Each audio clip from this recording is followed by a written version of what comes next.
The story begins with an emergency situation. A news reporter announced in an urgent bulletin that today at 8:00, a ranked magician, Mr. Lee, had died while performing a mission. A man was watching this on TV, wondering what was going on and how Lee could die. We come to know that Lee had been victimized by the evil dragon that appeared downtown and met his fate while subduing Crowas. Lee was a 25-year-old man who debuted as a magician in 2034.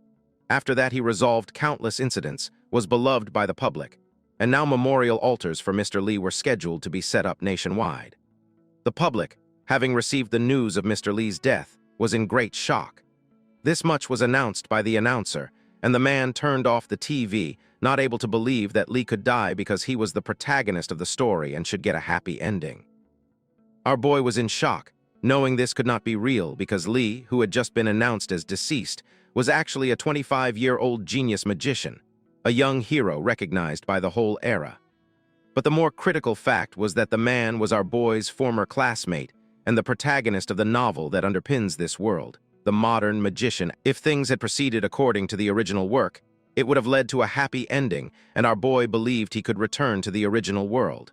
But things did not go as planned, and the boy wondered why the protagonist was dying, because if this had happened, the story could not continue. He wondered what was going to happen now, even when he thought he would finally see his friends once the novel was over. We get a flashback. Our boy and his friends were hanging out, and one friend asked him if, when transmigrated as an extra in a novel, they would monopolize the windfall opportunities. A female friend said they obviously had to if they wanted to make the most of it. But the boy immediately denied it, telling her this was a crazy idea because what if the protagonist died because of them pointlessly stepping up? It would completely ruin everything. The men were shocked that they were not going to step up themselves, but the boy told them they had to face every kind of hardship and it would not be easy. He did not have the confidence to be as diligent as the protagonist, and the other male friends agreed this was true. It is then that we learn our boy's name is actually Kim. The friends told Kim he was annoying even when he was right.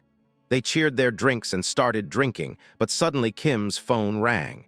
He took it out and told everyone it was some kind of event.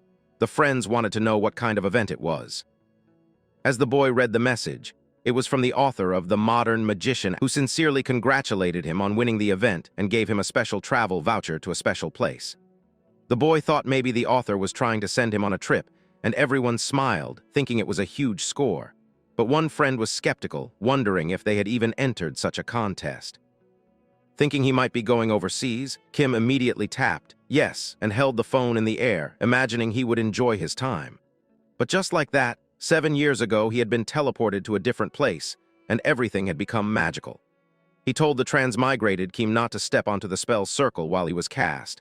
This is how Kim was dropped into the novel he enjoyed reading, The Modern Magician. Now he was shocked because the contents of the novel had twisted, and things were getting out of hand from the start. The boy knew the original workflow should not change, so he only acted outside the main story, wondering what on earth went wrong when he had not interfered. Suddenly, the TV inside the boy's room started glitching, and he wondered what was going on. He got up and started shaking the TV. It made crackling noises, and he began looking outside. The world was shattering like crazy with purple mirrors. The boy turned pale after seeing that everyone outside was fading away, though they did not seem to care at all, as if they did not know they were being erased. The boy wondered what was happening. Then a red system notification appeared, telling him that since Lee had died, all the main scenarios were considered failed, and because scenario progression was impossible, the world was going to be reset. This turned the boy into a sour lemon. He was completely clueless about what was happening. Slowly but surely, the same cracks began appearing on the boy's body as he shattered, and the dimension was completely erased. From the pitch darkness, someone was calling out to a student, telling him to wake up because they were at school. With one sharp shout, Kim woke up again, wondering what was going on. He looked at the bus driver, who asked if Kim was not going to get off because they had reached the school ages ago. The boy apologized, but Kim seemed younger, wondering why he was wearing a school uniform and why the bus driver was calling him a student. He remembered he had been inside his room, wondering why he woke up on a bus, because after the world had collapsed this should not be possible. It felt like a dream. As sun rays fell onto the boy's face, he realized it was indeed true. What he saw ahead was even more shocking. This was the year 2032, and the boy was outside the Magician's Academy, which congratulated everyone on their admission to this prestigious academy. This was the school the boy had graduated from, but the more shocking fact was that 2032 was 7 years ago. The boy immediately realized from the amount of mana he sensed that he had been transmigrated back 7 years. The speaker system inside the academy welcomed everyone who had come to the Magician's Academy, announcing that the entrance ceremony and startup semester ceremony would be held soon, so the students should take their seats. The whole academy bustled with new freshmen. Everyone around Kim was getting scared of him because he was acting like he was going nuts. It was identical to 7 years ago to what he had witnessed. At this point, he had to accept the fact that he had returned to the past. Without wasting any time, he still wondered why the main character Lee had died, because according to the original work there was no reason for Lee to die, and the monster he was fighting, Kroas, was running wild, which was perfectly consistent with the original flow. Kroas was successfully subdued by the boy after a desperate fight, and that meant there must be an alternate reason for Lee's death. Even while beating himself over it, he could not figure it out. He started analyzing the whole academy room, wondering what would happen if Lee died in this life too, thinking maybe he would return to the past again and be stuck in an infinite loop, or maybe this would be the true end of the world. Even when Kim did not know for certain, he knew one clear thing: Lee must not die. He needed to take action in this lifetime to uncover the mystery and return to his original world. The boy was determined. He decided to stand up and say hello to the girl who was sitting beside him, because he knew it would be best to get close to the main characters of the story. The girl's name was Arya, and she was the second place in the second year, one of the figures Kim needed to get close to from the start. But the girl wondered if our boy actually knew her, thinking it was rude of him to act so familiar when they had never met. Kim was dumbstruck by the coldness of the lady, and she angrily asked the boy if he had something to say. When Kim shook his head, the girl immediately told him to look away because he was making her uncomfortable. It was then that Kim realized this was not going to be easy. As he sat in the giant auditorium hall, it was announced that representatives from each grade should come up to the podium. 3 people got on stage, and their aura was incredible. The center of attention was the second-year rank 1, Lee, who had received direct teaching from the chairman, which meant his talent was simply out of this world. Lee was already famous even as a student. Kim realized that Modern Magician was an overpowered protagonist novel, where the main character did everything himself. But the girl standing next to Lee was smiling in a way you could tell from a distance was fake. She opened her eyes wide as she noticed Kim looking at her. Then she calculated her smile and waved toward them, because her goal was to build up her performance. The third boy was the senior who had held first place for 3 years straight, and even though he didn't look amazing, he was. Kim realized he didn't know much about this person because he had a very small role in the original novel. It was time for the students to take the oath. Everyone stood at the center of the podium and began reciting it. Arya, standing beside Kim, was clenching her fist tightly and looking at the podium with anger. Kim realized she was intense. The boy immediately sensed an opportunity to score some brownie points. He told Arya that it was a shame. The girl asked what he meant. Kim explained that honestly, he thought she would look better on the podium than the couple over there. But Arya guarded herself against Kim, asking what he even knew about the academy, and whether he had even seen the people on the podium using magic. Kim immediately denied it. The girl wondered why he was making such arbitrary comments, but the boy quickly added that he could tell just by looking that she didn't like them because he had good intuition. Instead of making her happy, this made her snap at him even more. She wondered if Kim was messing with her. Kim denied it and turned away, mumbling if this was not the right topic and if they should talk about something else, like whether she was worried about her career path lately. This made the girl snap again. She demanded to know how he knew that. She read the badge on the boy and called him by his name, wondering if he was a stalker, telling him to not talk to her anymore. Kim's ideas were failing constantly, and he wondered what was going on.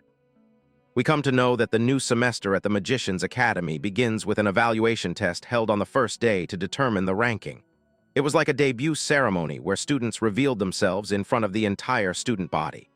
Students were causing a ruckus, wondering what they were supposed to do in the evaluation test. One student had a skill, and another was jealous because he didn't have one and felt completely screwed. Looking at that, Kim started laughing, thinking they were cute kids who didn't know reality. Kim's goal was to rank within the top 10 of the second year.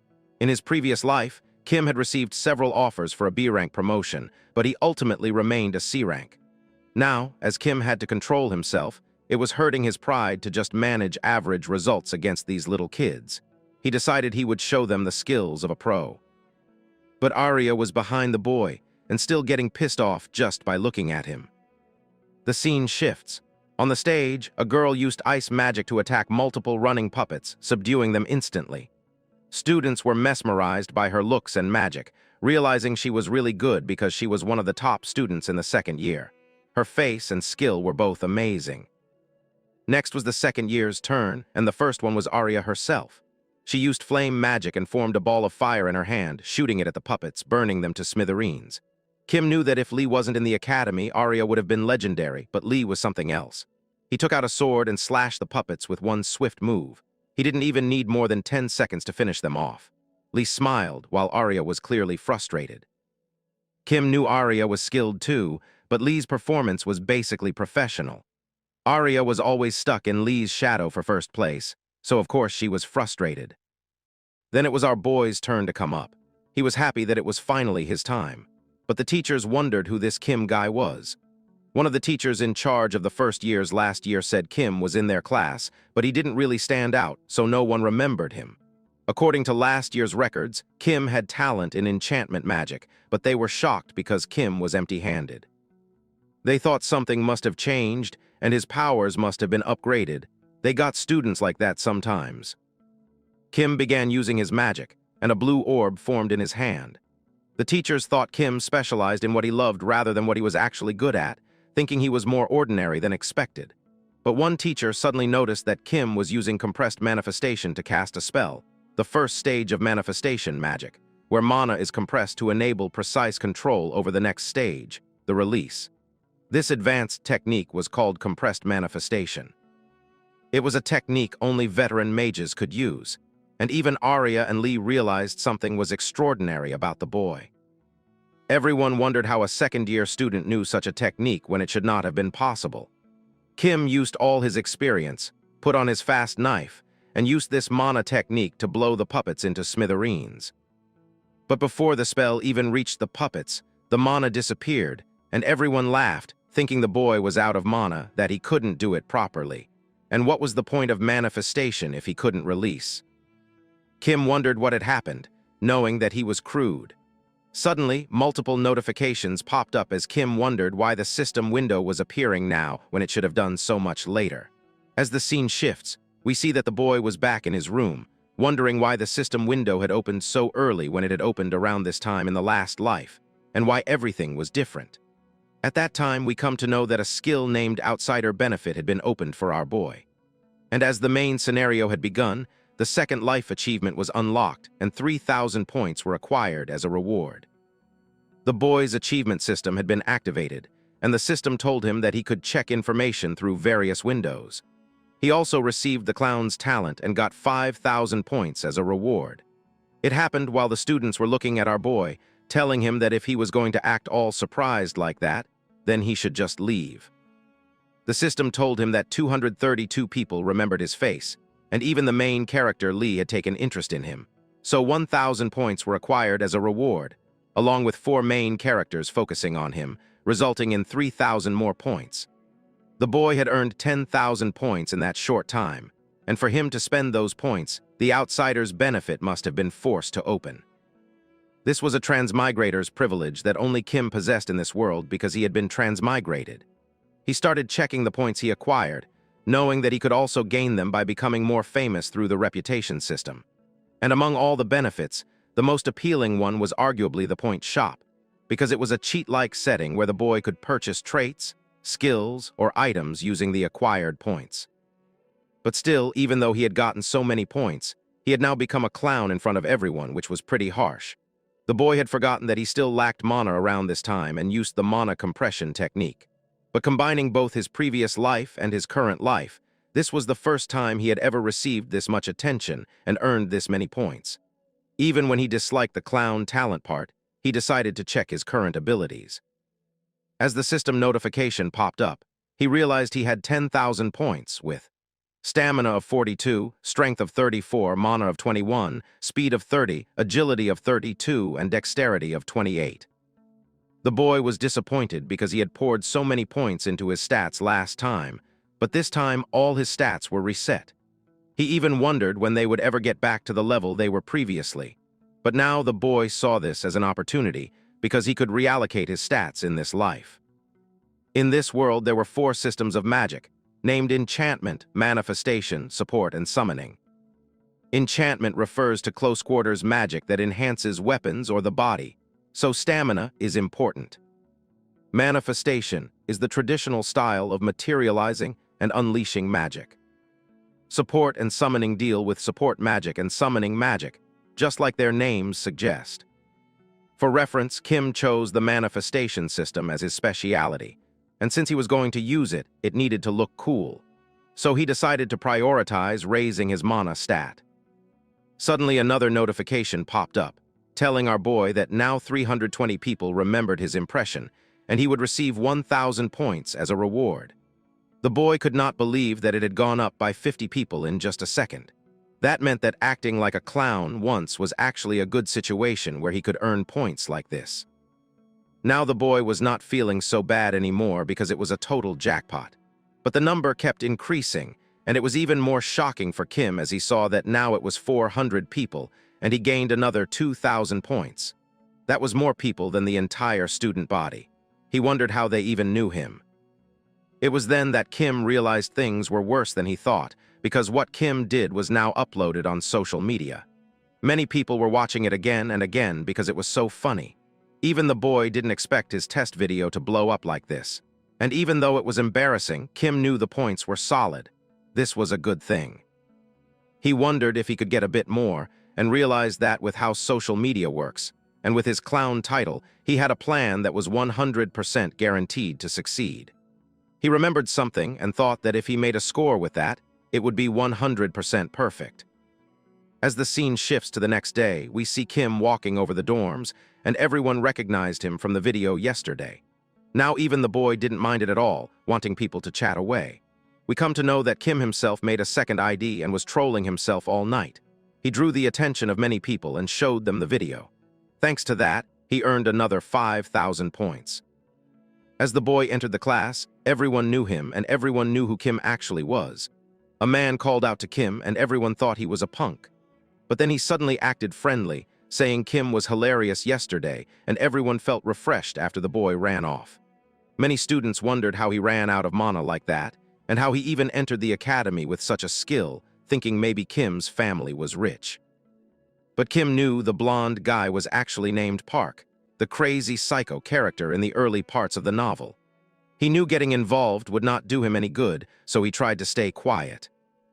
Park then started bullying our boy, saying that from today, his name would be Dumbass. And whenever Park called him, Kim would have to come running immediately or else school life would be difficult. But before the brat could finish, Lee stood up, telling Park to stop it. Lee did not want Park to keep bullying kids. This annoyed the brat, but he knew he couldn't win against Lee, so he immediately trash-talked Lee, saying he liked to play hero because he was a world-renowned genius and that a regular guy like Park should just obey without complaint. Now Lee was getting pissed, a golden aura appearing in his eyes, and he called Park's name again. That was enough for the brat and his group to leave. Lee calmed down and turned toward Kim, asking if he was okay. Unlike everyone else, Lee was kind of sad about how the video blew up and how Kim was facing difficulties. Even when the boy wanted to say he was fine, he realized he was dying from embarrassment because the video was circulating so much. But Lee told him not to let it get to him, because the person who maliciously spread the video was the bad one. After the boy waved his hands and started walking away, Kim saw an opportunity, telling Lee to wait and grabbing his hand, asking him to do it with him. He meant to do this semester's dungeon class with him, and to be on his team. Lee wondered why he should, but Kim smiled, telling him it would be good for both of them. Lee apologized but told him that he had never considered Kim as a teammate, and this was not possible.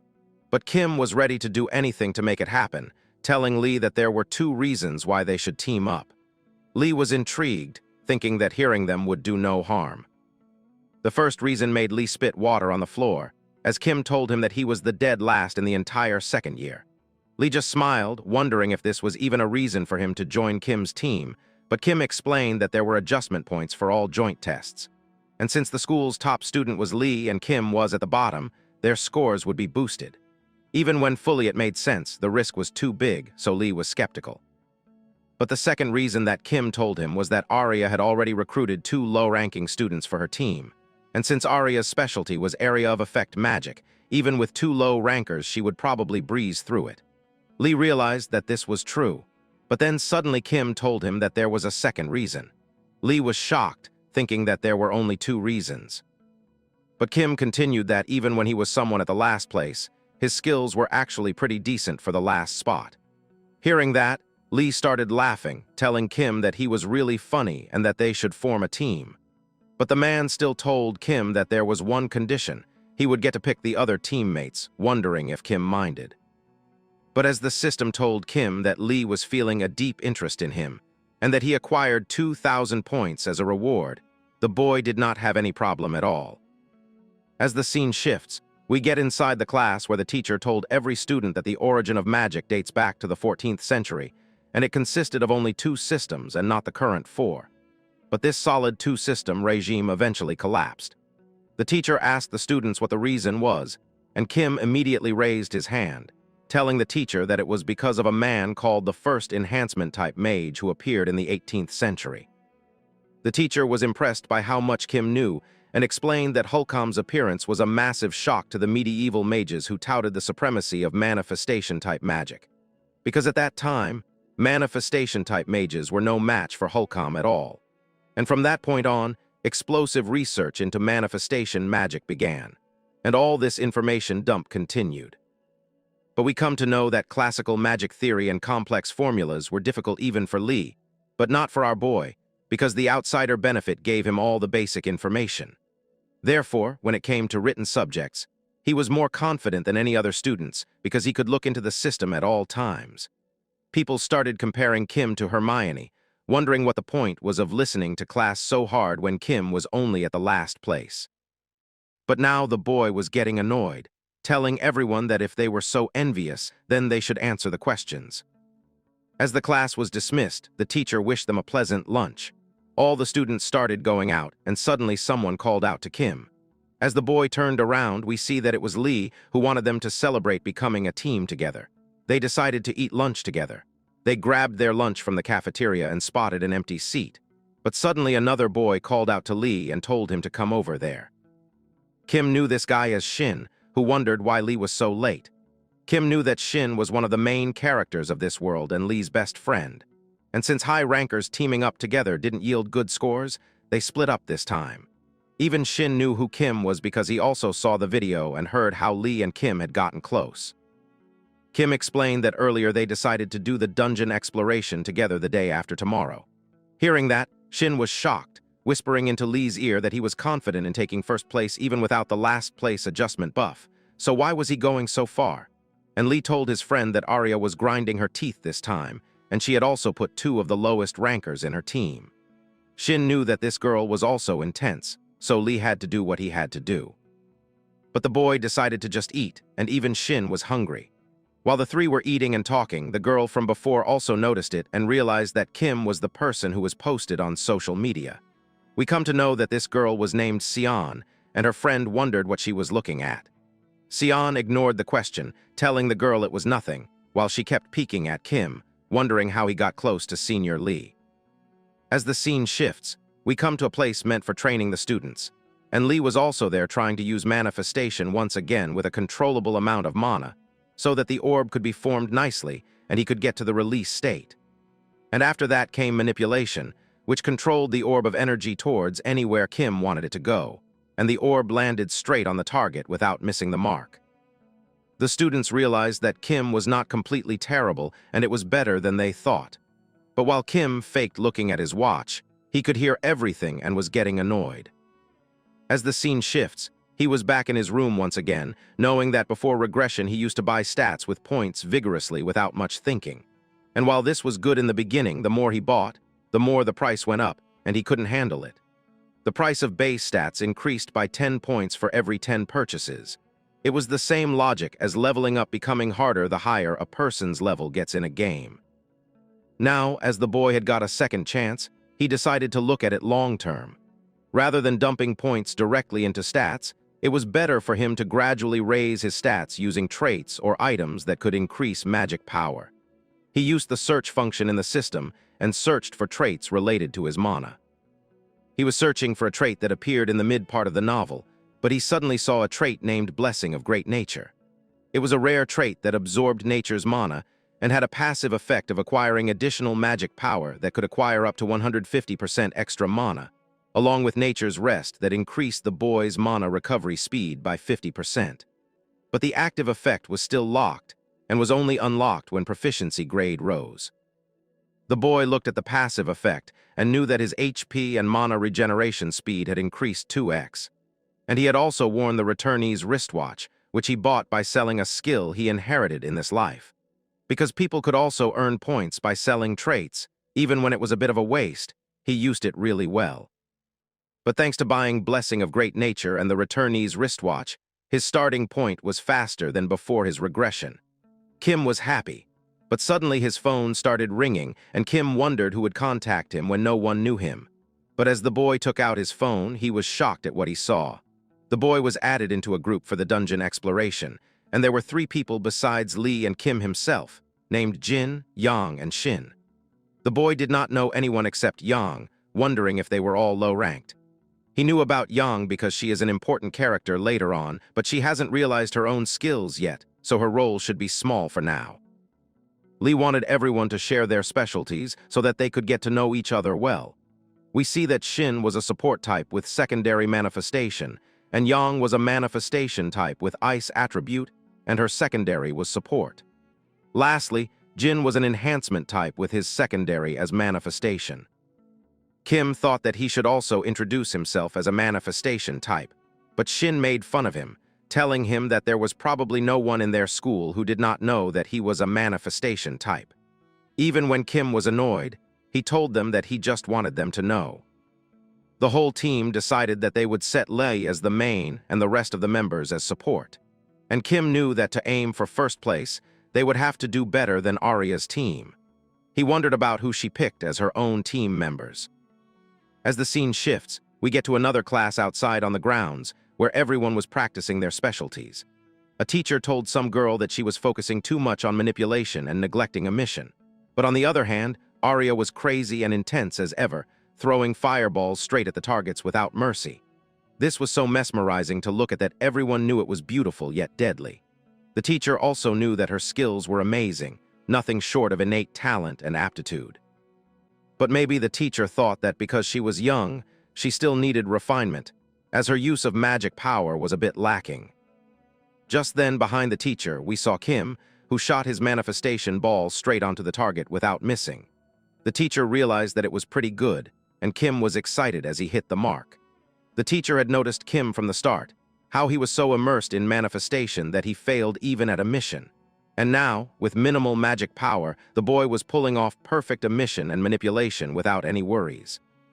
Since it was not easy for students to identify their own problems, the teacher was impressed by our boy. As it was evening, the scene shifts and the specialty class was concluded. The teacher told everyone they were great, and now everyone started going back to their rooms, happy and satisfied by how much power they got to use and thinking that they were just going to rest. But suddenly, the teacher called out to Kim, who was going back to his room, telling him that he had worked hard and asking him if he was training well. The boy told the teacher that he was doing it whenever he could. But the teacher had already noticed that Kim's mana cultivation was lacking, and even the boy was shocked because anyone good enough could notice that compared to his current skill, his mana was actually lacking. The teacher complimented the boy, telling him that he was good at everything, but his mana capacity was quite lacking. And since there was no trick to increasing it, he needed steady effort. Kim was ready to work hard as much as it takes. The teacher opened her hands and gifted the boy an item that helps with mana breathing and maintaining condition. Kim wondered if he should really accept something like this, but the teacher told him not to feel burdened, because it was an F-ranked item made for practice, and the cost was not much. Kim thanked the teacher, deciding to use this item well. While he was going back to his room, he was happy about the unexpected loot he got. But suddenly, he noticed from the side that Arya was looking at the boy and called out to him. Kim wondered if he should really talk to the lady because she was the one who told him not to do it. But ignoring the boy, Arya started speaking, saying that he was in the same group as Lee, but his plan of leeching off the first place would fail because the first place would be hers to claim and not Lee's. So Kim should wake up from his dream. After saying that much, the girl turned around and did not even listen to whatever the boy had to say, walking away while Kim wondered why she was so sensitive. It was Thursday morning, the day of the dungeon examination, and everyone gathered as they saw Kim running toward them, happy that he made it in time. Lee was happy that this was the first time they had all gathered like this, wishing them to do well for the first semester. Even Yang was excited, planning to do well, but Shin was actually thinking that his team was quite unique because they had the first place and the last place together. Kim was not able to understand whether the boy was being sarcastic or just stating facts. But as Shin continued mocking the boy, telling him that he could not even use a single magic spell during the last test, Kim realized that he was just being sarcastic. Immediately, Jin stopped the boy and told him that it didn't matter, because Lee brought him and he would carry all of them on his own. Lee realized that Jin was planning to piggyback on Lee and Yang for powering up. And Yang was not having any significant character now because the episode where she becomes active was still far off. But just because Kim had joined, he realized that the member composition was completely different from the past. Even when Yang was one thing, the test now had new members who had never appeared before. The scene shifts and the instructors started explaining about the dungeon exploration, telling them that the class would be conducted twice in total, morning and afternoon. And since this was the first day, they would only explore the first basement floor. Now the teacher was explaining how the dungeon exploration class was graded. First was the clear speed because the faster they were, the more bonus points they would get. Second was the rank-based adjustment score, which meant that the lower-ranked teammates compared to one's rank, the more individual points were given. And lastly, contribution because the artificial dungeon had a special contribution system, and additional points were awarded based on how much someone contributed to the team. Everyone must prioritize safety above all else. All the students agreed and started entering the dungeon by team. Everyone was excited as they entered. Inside the teacher's room were many screens filled with visions of the student teams inside. Even the instructor who was guiding the kids came right after sending them in. Now the teachers wanted to bet on which group would get the highest score. But the teacher with his team told them that it didn't work when they picked different teams because everyone was going to bet on Arya's team anyway. The teachers were all exposed as they knew that they had indeed chosen Arya. But the female teacher was going to bet on Group 3, where Lee was, because she felt potential from them. We come to know that the teacher's name was Lin, as another male teacher told her that both Lee and Arya had picked lower-ranked kids to get bonus points, but they were on a completely different low level. And even when Lee was powerful, his team members were unstable, and there was a limit to what Lee could do as a reinforcement type alone. Teacher Lin knew that reinforcement types were specialized for one-to-one combat, so without team backup, it was true that they struggled against multiple enemies. But Arya, on the other hand, specialized in wide area magic, and she had already reached the middle of the first floor. But still, the female teacher believed in the rebellion of the underdog, wanting to see who wins the bet. As the scene shifts, we see that Lee was able to hack and smash all the monsters from the first floor of the dungeon, moving slowly but steadily. Jin and Shin were both complimenting Lee again and again, knowing that they were already halfway there, wondering who the first floor boss was. Shin thought that they should be given some weak monster as a first-level boss, like some dogs or something, but Yang immediately countered, saying that since it was the boss, it should be something stronger. She asked Kim who he thought would appear, and Kim nonchalantly answered that a giant wolf would appear, obviously.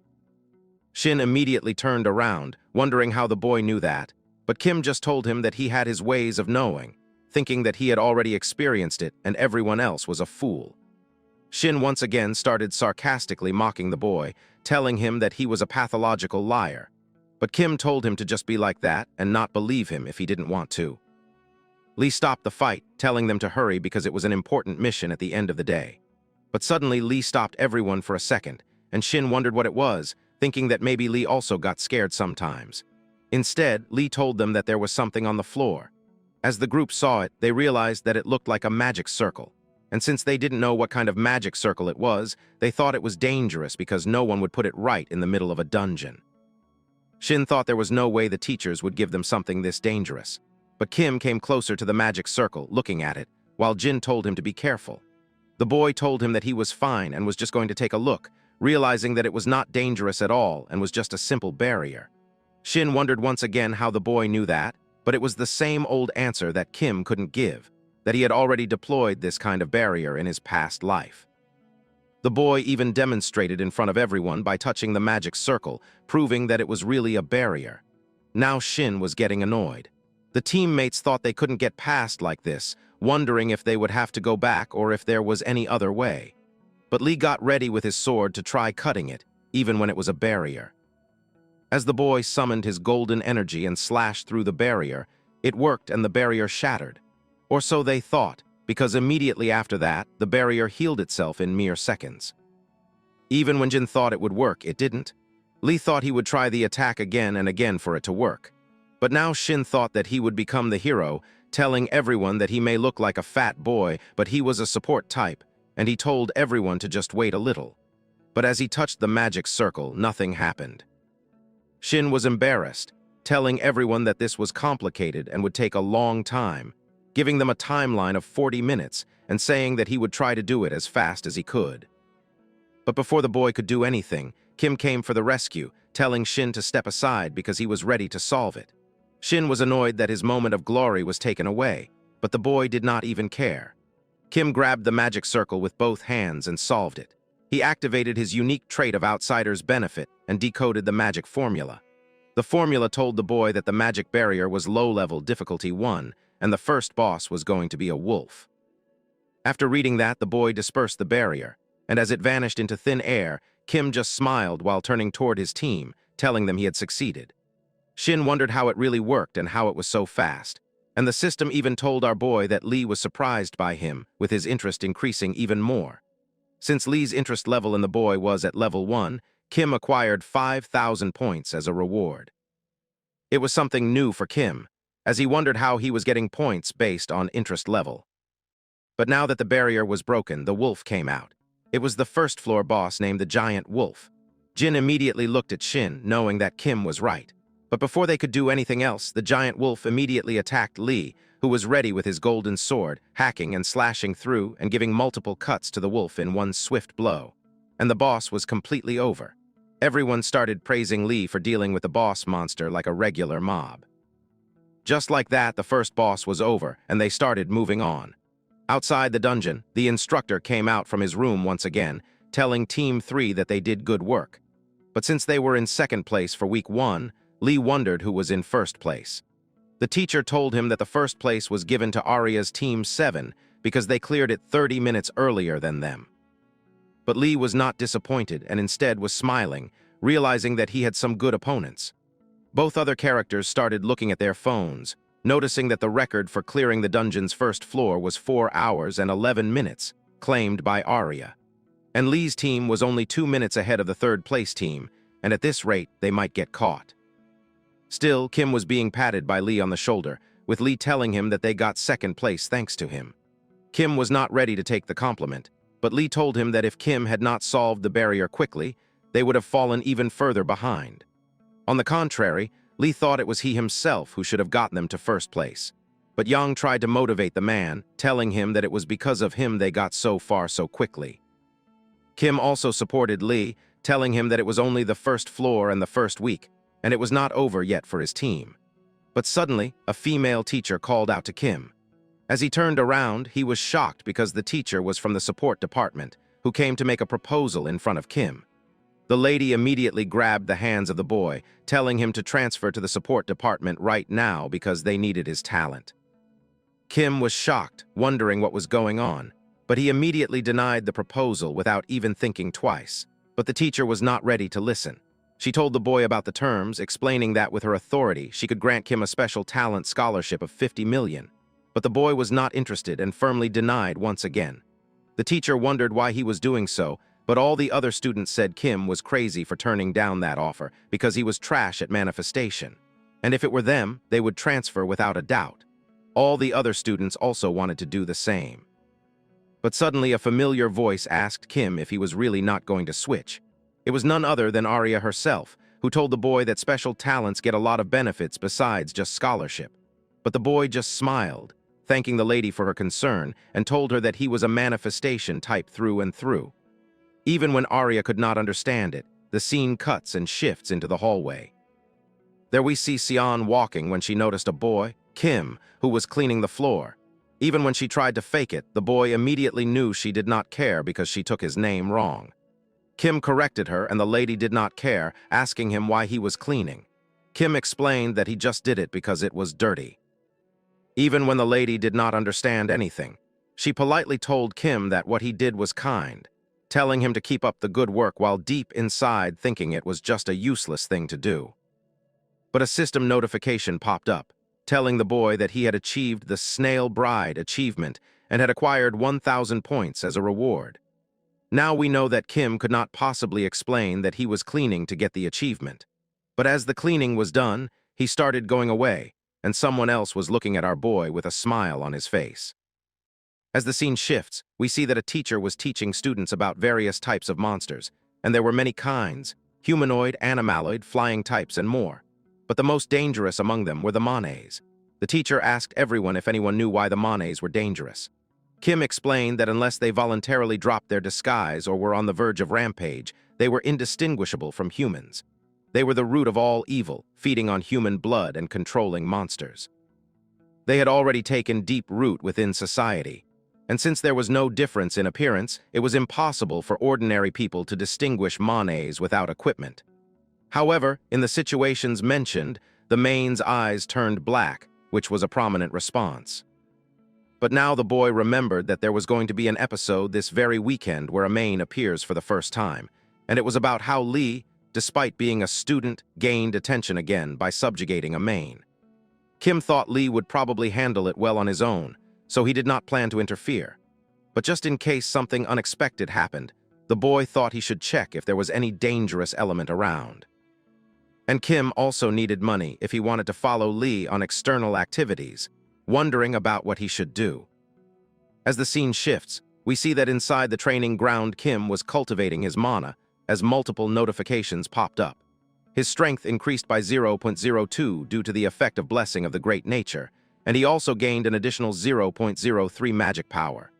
The Blessing of the Great Nature training progress had increased by 12%.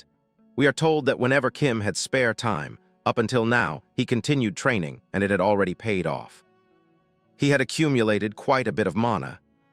But suddenly a notification popped up behind the boy, telling him that the grade of Blessing of the Great Nature had risen to 2, and the usage effect of the trait had been unlocked, with Heart of the Great Nature now available. The boy was happy he chose this skill instead of anything else.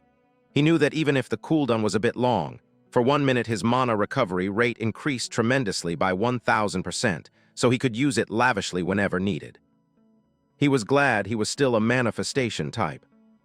He remembered how the teachers offered him to change his class, and our boy realized that maybe the teacher saw him break the barrier earlier and thought it was good.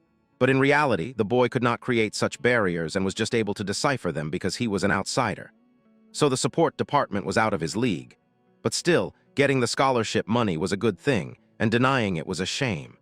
As he checked his bank balance, he realized that being a student meant being poor. He wondered if there was any easy way to make money and started thinking about how running dungeons, hunting monsters, and making money from items was too dangerous for him right now.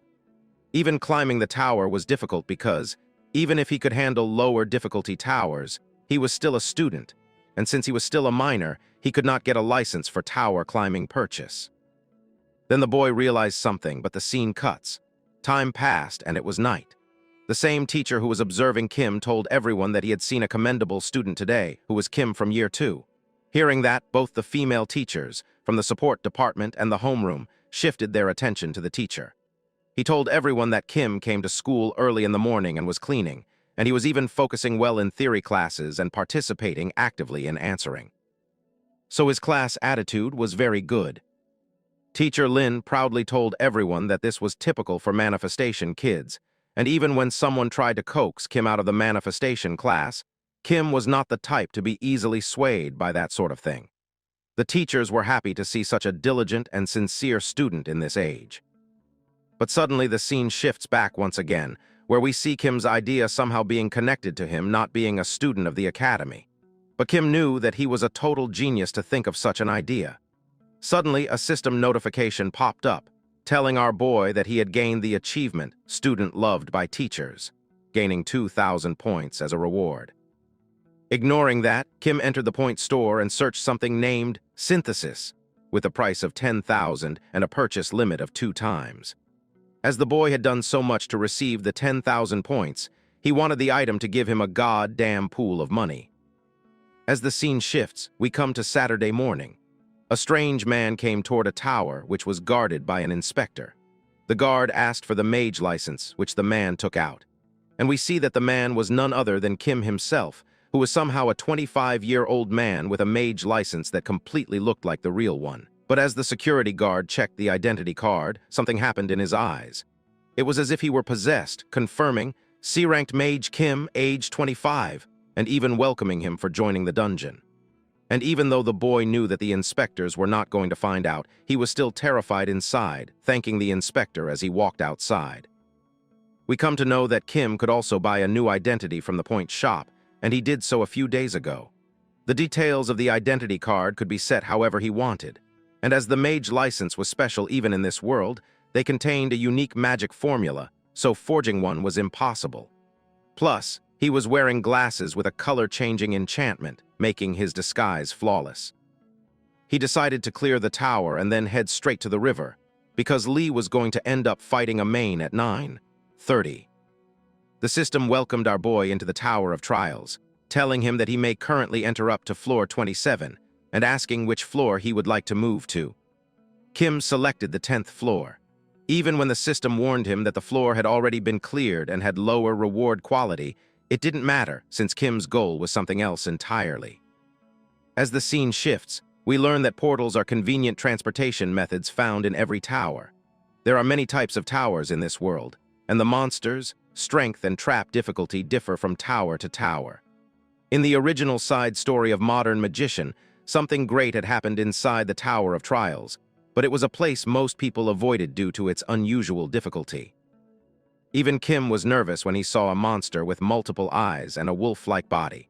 It slowly approached the boy at first, then ran toward him with insane speed. Kim immediately got ready and used his manipulation blast to finish the monster. The boy knew that even when the monsters that appear here were on the weaker side, he still achieved the first hunt achievement and received 1,000 points as a reward. We come to know that the tower is riddled with traps and high-level magical formulas, and at this rate, the tower was practically tailor-made for our boy. He had more than enough time to clear it, so he decided to keep going and began clearing floors. As the scene shifts, we come near the Han River, where many people were gathered, and Lee and his friend were also roaming around. Lee realized that it was not even the time of a festival yet. His friend suggested that since they were already at the river, they should at least take a picture. Even when Lee hesitated, his friend told him that these would all become memories, so they should do it anyway. The boy took the picture with the flash glaring in their eyes. The scene shifts back inside the tower, where Kim was clearing a giant lizard-type monster. Defeating it gave the boy a magical crystal shard, and he thought it was his lucky day. This shard covered the bus fare. He began checking the room for something special, knowing that something should be around in the same room. As Kim inspected the area, he found a secret passage and activated it. A golden aura emanated as it opened, and a system notification popped up, telling the boy that he had achieved the Barrier Release Specialist achievement and gained 2,000 points for it as a reward. It was announced that the boy had entered the Tower of Trials' hidden floor, the inner world. The Tower of Proof took notice of him, and the mysterious attribute mana filled the air. It was a serene place with a goddess statue in the center, and everything was full of scent and aroma. Multiple notifications told the boy that he had achieved the Explorer of Mystery achievement, gaining 5,000 more points as a reward. But Kim did not care because he was there for something else. The goddess statue began speaking to the boy, calling him the challenger of the Tower of Trials and asking if he could prove himself. As the statue activated something, Kim could not withstand the pressure. It felt as if he were being shot at by multiple small beings. They flew into the sky like small mosquitoes, but as the light faded, the boy realized these were the fairies of the flowers. Even though they were only C-ranked monsters and not that strong, they had a special trait. They lost all sense the moment they saw a human and attacked with all their might. When fighting these fairies, speed was everything. Knowing that, Kim immediately manifested mana and started shooting it toward the fairies, hopping to hit some of them. One of the fairies looked at what the boy was doing, and we see that Kim was using a magic circle he had drawn in size. The boy knew that even if he killed every fairy present, he still could not clear the floor, and his abilities would not prove anything that way. So he immediately used his outsider benefit trait, interpreting the magic formula.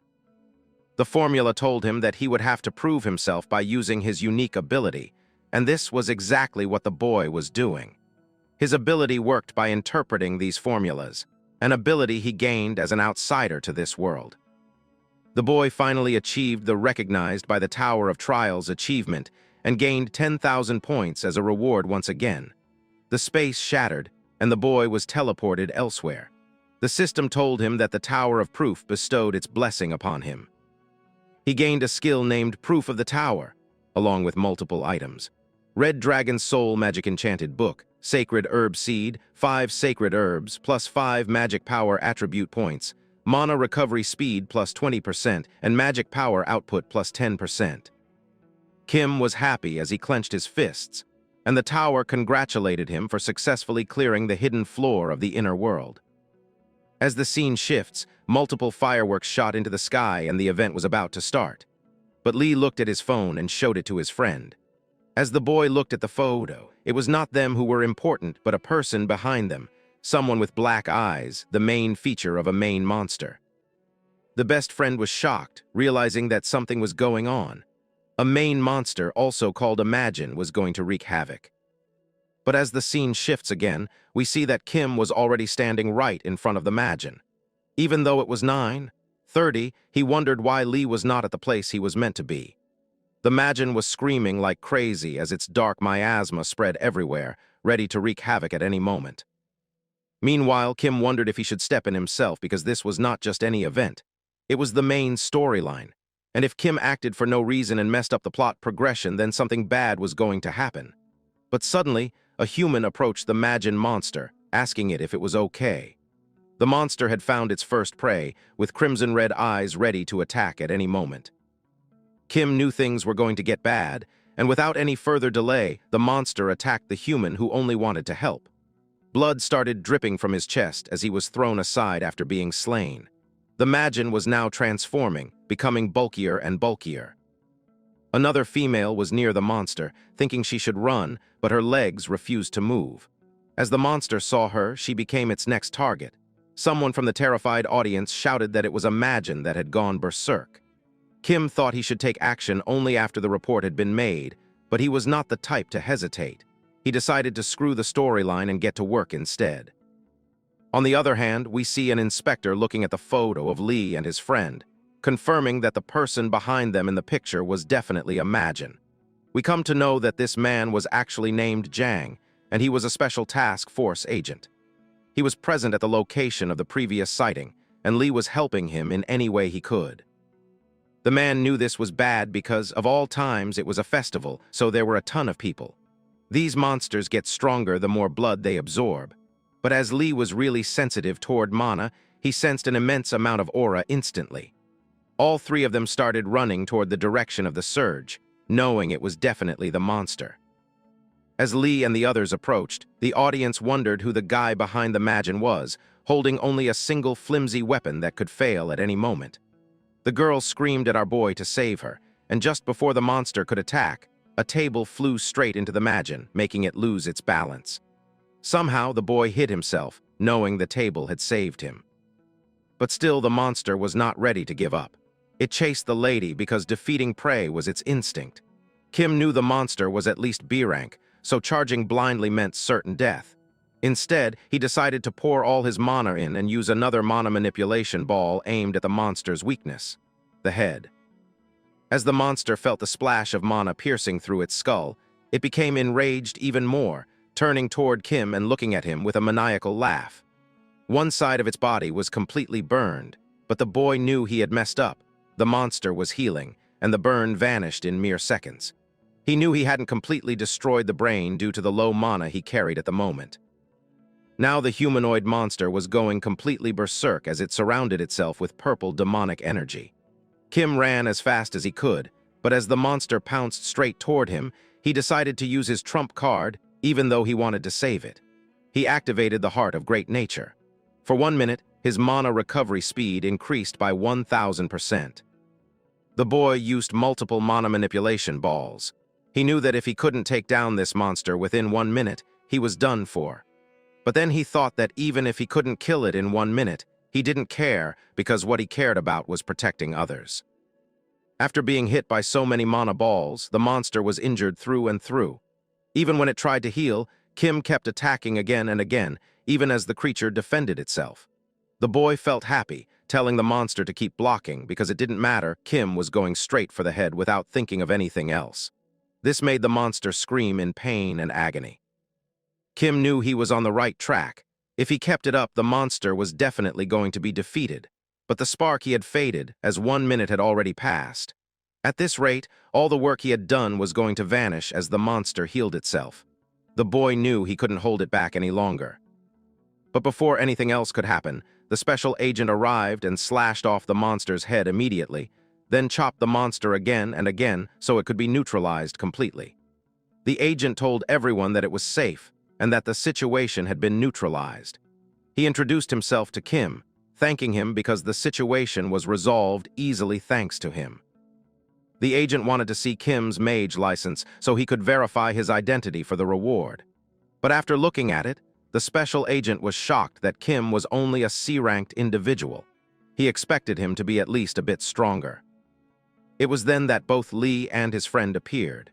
Kim wondered what was going on and why they were showing up only now when they should have been here sooner. As Lee looked at the disguised Kim, he felt like he had seen the man somewhere before, wondering if it was just his imagination. But as Lee walked toward Kim, he suddenly asked the boy if he knew someone named Kim. Lee explained that Kim went to the Magic Academy, and even his friend realized that there was definitely a resemblance, wondering if they were related by any chance. But Kim straight up denied it, telling them that it was the first time he was hearing the name. The special agent stopped Lee and his friend, telling them that the resemblance was probably because they had common features, and he wanted them to stop being a nuisance and get going now. The boy was thanked again and again for saving the day, and Lee was constantly staring at him. So Kim hid his face and told the special agent that he only did what needed to be done. The special agent took his leave, telling Kim that reporters and agents would handle the situation and that they would arrive soon. Kim thanked the agent for his help. As the scene shifts, we see that now our boy was back in the clear, as a system notification popped up telling him that he had participated in the subjugation of a B-ranked villain, Jang Han.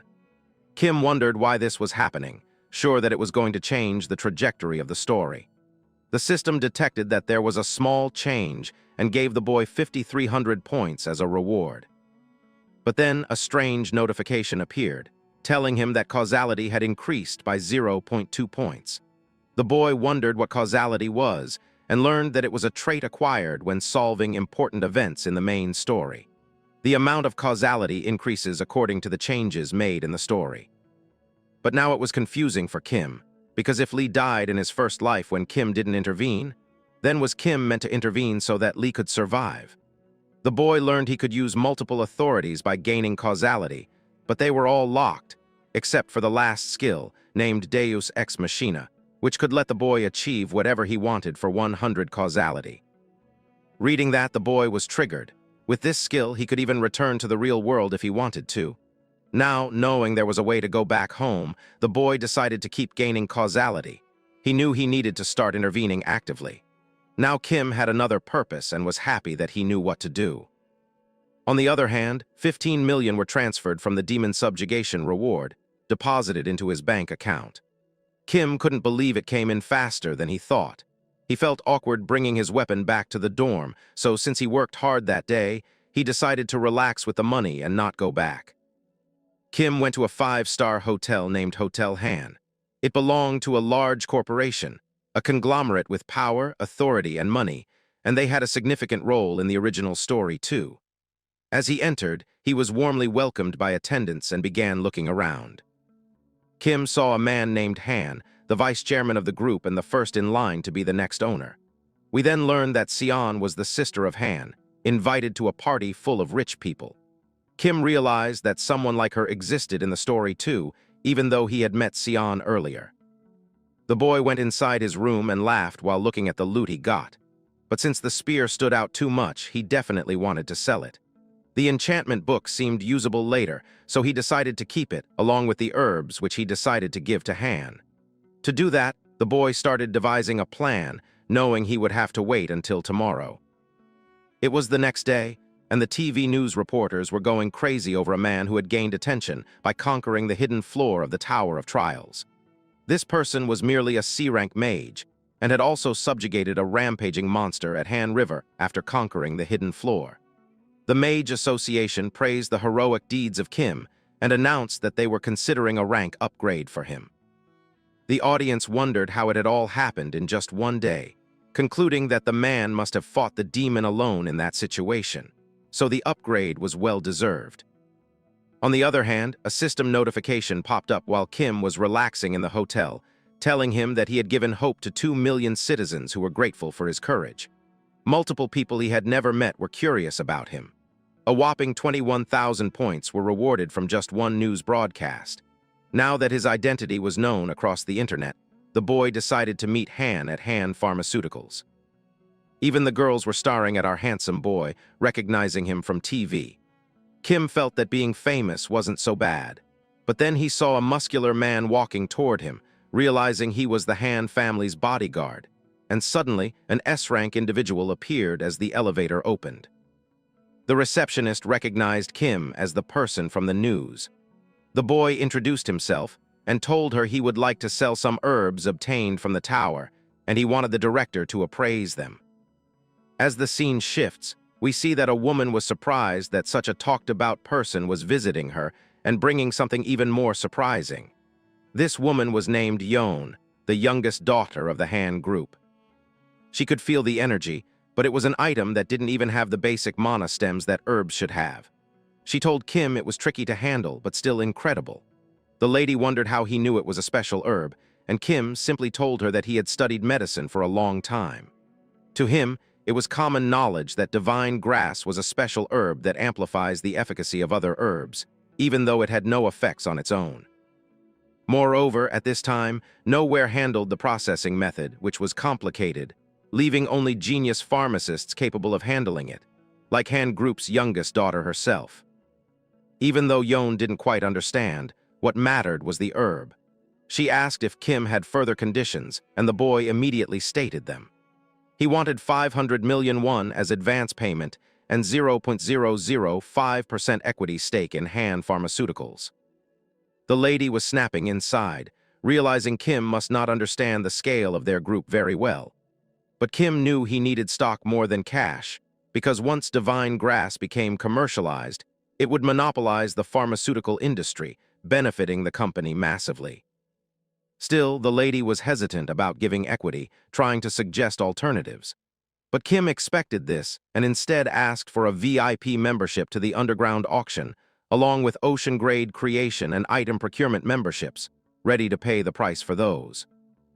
Hearing this, the lady smiled, thinking she was becoming an errand runner for him. But in exchange, Kim offered something tempting, every weakness of the vice chairman, her own older brother. Kim knew the company inside out, and knew that Yon wanted to take control of the Han group. Her obsession was so extreme she didn't care about destroying her own family. As the scene shifts, we see another TV running with the announcer reporting that Kim had subdued the monster. Another monster with black eyes complained to someone that they could have stopped it, and that Jang should still be alive if they had stepped in first. But even as he screamed and broke glasses in anger, another man in a black suit told him to calm down because it was an order from that person. If they interfered in a rampaging situation among humans, humans would be in more danger, not them. But the humanoid monster named Gang grew angrier by the second, wondering why they had to keep hiding. He decided that he needed to kill that Kim bastard. Another monster wondered if it was okay, since Gang seemed close to his client. But for Gang, it was more than okay, because the client was actually a psychotic human who would eliminate her own family with a smile.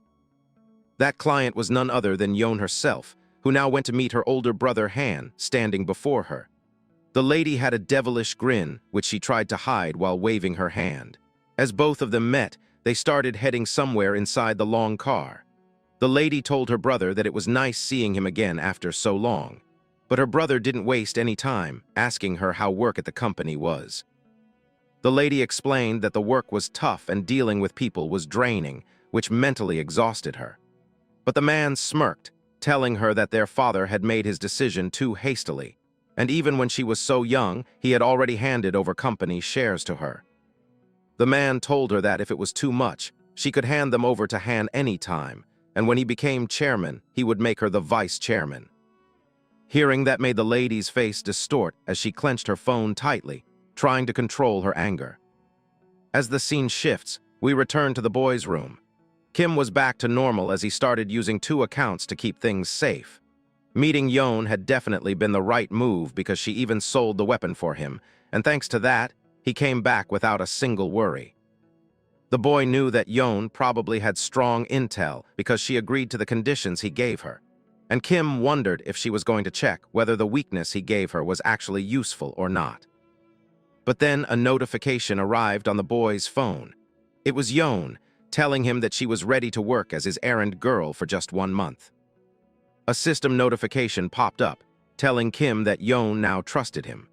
She decided to send the advance payment for the weapon sale, and Kim also received 1,000 points as a reward. He told the lady to make the potion and prepare the underground auction admission ticket. The lady informed him that the potions would take a bit of time to make, and as the deal was confirmed, Kim thought he would extend the contract later. But now Kim had his alter ego Jin Woo, who would be moving around. This activated the demon-bound route. In the original story, Jin Woo even had a revenge arc. Kim searched the system for detection skills and opened one named Killing Intent Sense, which detects killing intent directed toward him. Its price was an insane 50,000 points, but he needed it. He saw it as the price of staying alive and purchased the skill. As the scene shifts to a few days later, Yon gave Kim the potions he requested. She explained that she even used holy grass when making them, and the stronger the effect, the stronger the side effects. So Kim should keep that in mind. Kim got the re-amplified mana elixir, and for 5 minutes, his mana recovery speed would increase by 500%. But once it ended, he would enter mana exhaustion for 30 minutes. Now the rich lady was getting suspicious, wondering why a capable mage would need a potion like this, and how he even knew about her and her brother. She told Kim that the weakness he mentioned was shocking, because she checked through her own channels and found out about the shady side of her brother, and it was so shocking that Han had already killed someone. She also learned that there were signs he had contacted someone who might be a demon. It is then we learn that the lady was not the demon's client at all, her big brother was. She wondered how Kim could possibly know something like this, but of course, it was because Kim had read the original novel, where Han teamed up with a demon out of greed and became a major villainous threat. But Kim couldn't explain that to anyone, so he brushed it off, joking that he would answer her question if she gave him 5% of the pharmaceutical stock. Yon realized he didn't want to tell her anything and pouted. As the meeting was nearly over, Kim asked about the arena ticket. The lady explained that even though she got it, it couldn't be transferred to anyone. Instead, Kim could go with her. This was the reason she was dressed like this today. Kim realized it instantly, but the lady wondered what exactly the boy planned to do there. Kim simply answered that since he had made a lot of money, he should use it without fail. This shocked the lady to her core. She wondered if Kim was going to spend all the money gambling and buying worthless items.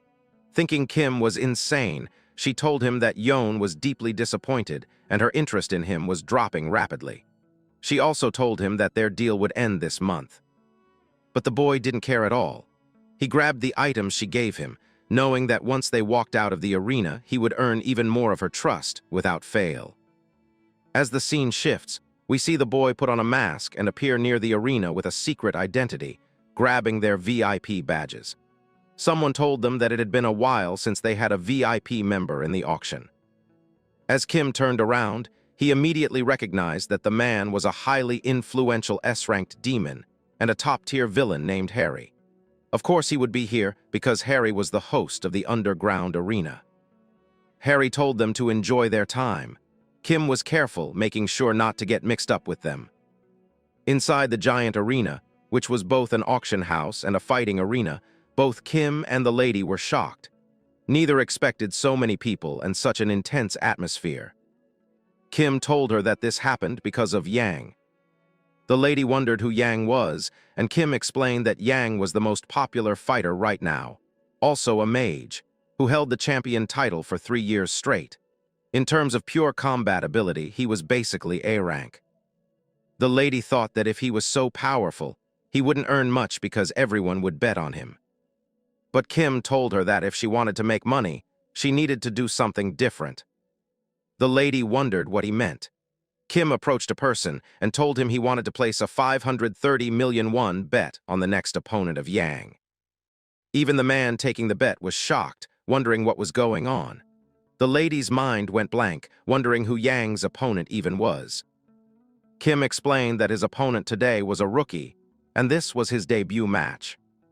The news spread like wildfire, even reaching Harry, who was surprised at the huge bet. Upon asking for their appearance, Harry was told it was someone wearing a rabbit mask. He remembered the VIP from earlier and thought that for someone like that, it was probably pocket change. He assumed Kim was just another rich guy with questionable taste. As the scene shifts, a man in white told the demon leader gang that Jin Woo had shown up at the underground arena and had attended with Yon. The demon started laughing. He had been annoyed that he had zero intel on Jin Woo, but now he wanted the man to prepare his car because tonight they were going to settle the score for Jang. As the scene shifts, we see 2 men fighting, and one is brutally injured while the spear user is trying to finish him.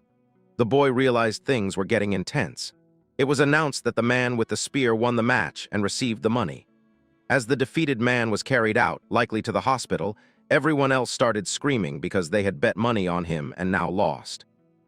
Even the lady realized how brutal this place was, thinking that maybe it was because it was an underground match. But still, the organization would not let anyone die because that would harm their reputation and raise suspicion. Then the match of the day was announced, Yang versus the mystery fighter Liang. Everyone gasped because while everyone safely bet on Yang, only Kim was crazy enough to bet 530 million on Liang alone. People thought that no matter how good the underdog odds were, people should know their limits, because if they lost, they'd get nothing. But Kim heard them and told them to chatter all they wanted, because if things went as expected, he would win almost 6 times his money. As Yang walked into the arena, Liang also entered, and the lady was immediately shocked. Liang was small in height and light in weight, and that disadvantage alone was huge. Even Kim was shocked, telling the lady that Liang was skinnier than he thought, wondering if maybe this was before his growth. We learned that Kim didn't come to the underground arena just for the money. He knew about a villain group named Zhong, which held important significance in the main story. Liang was a character who eventually joined the Zhong group, so Kim wanted to see his fight at least once. Even though Kim was nervous about possibly losing money, he remained hopeful since, according to the novel, Liang never lost a single underground match.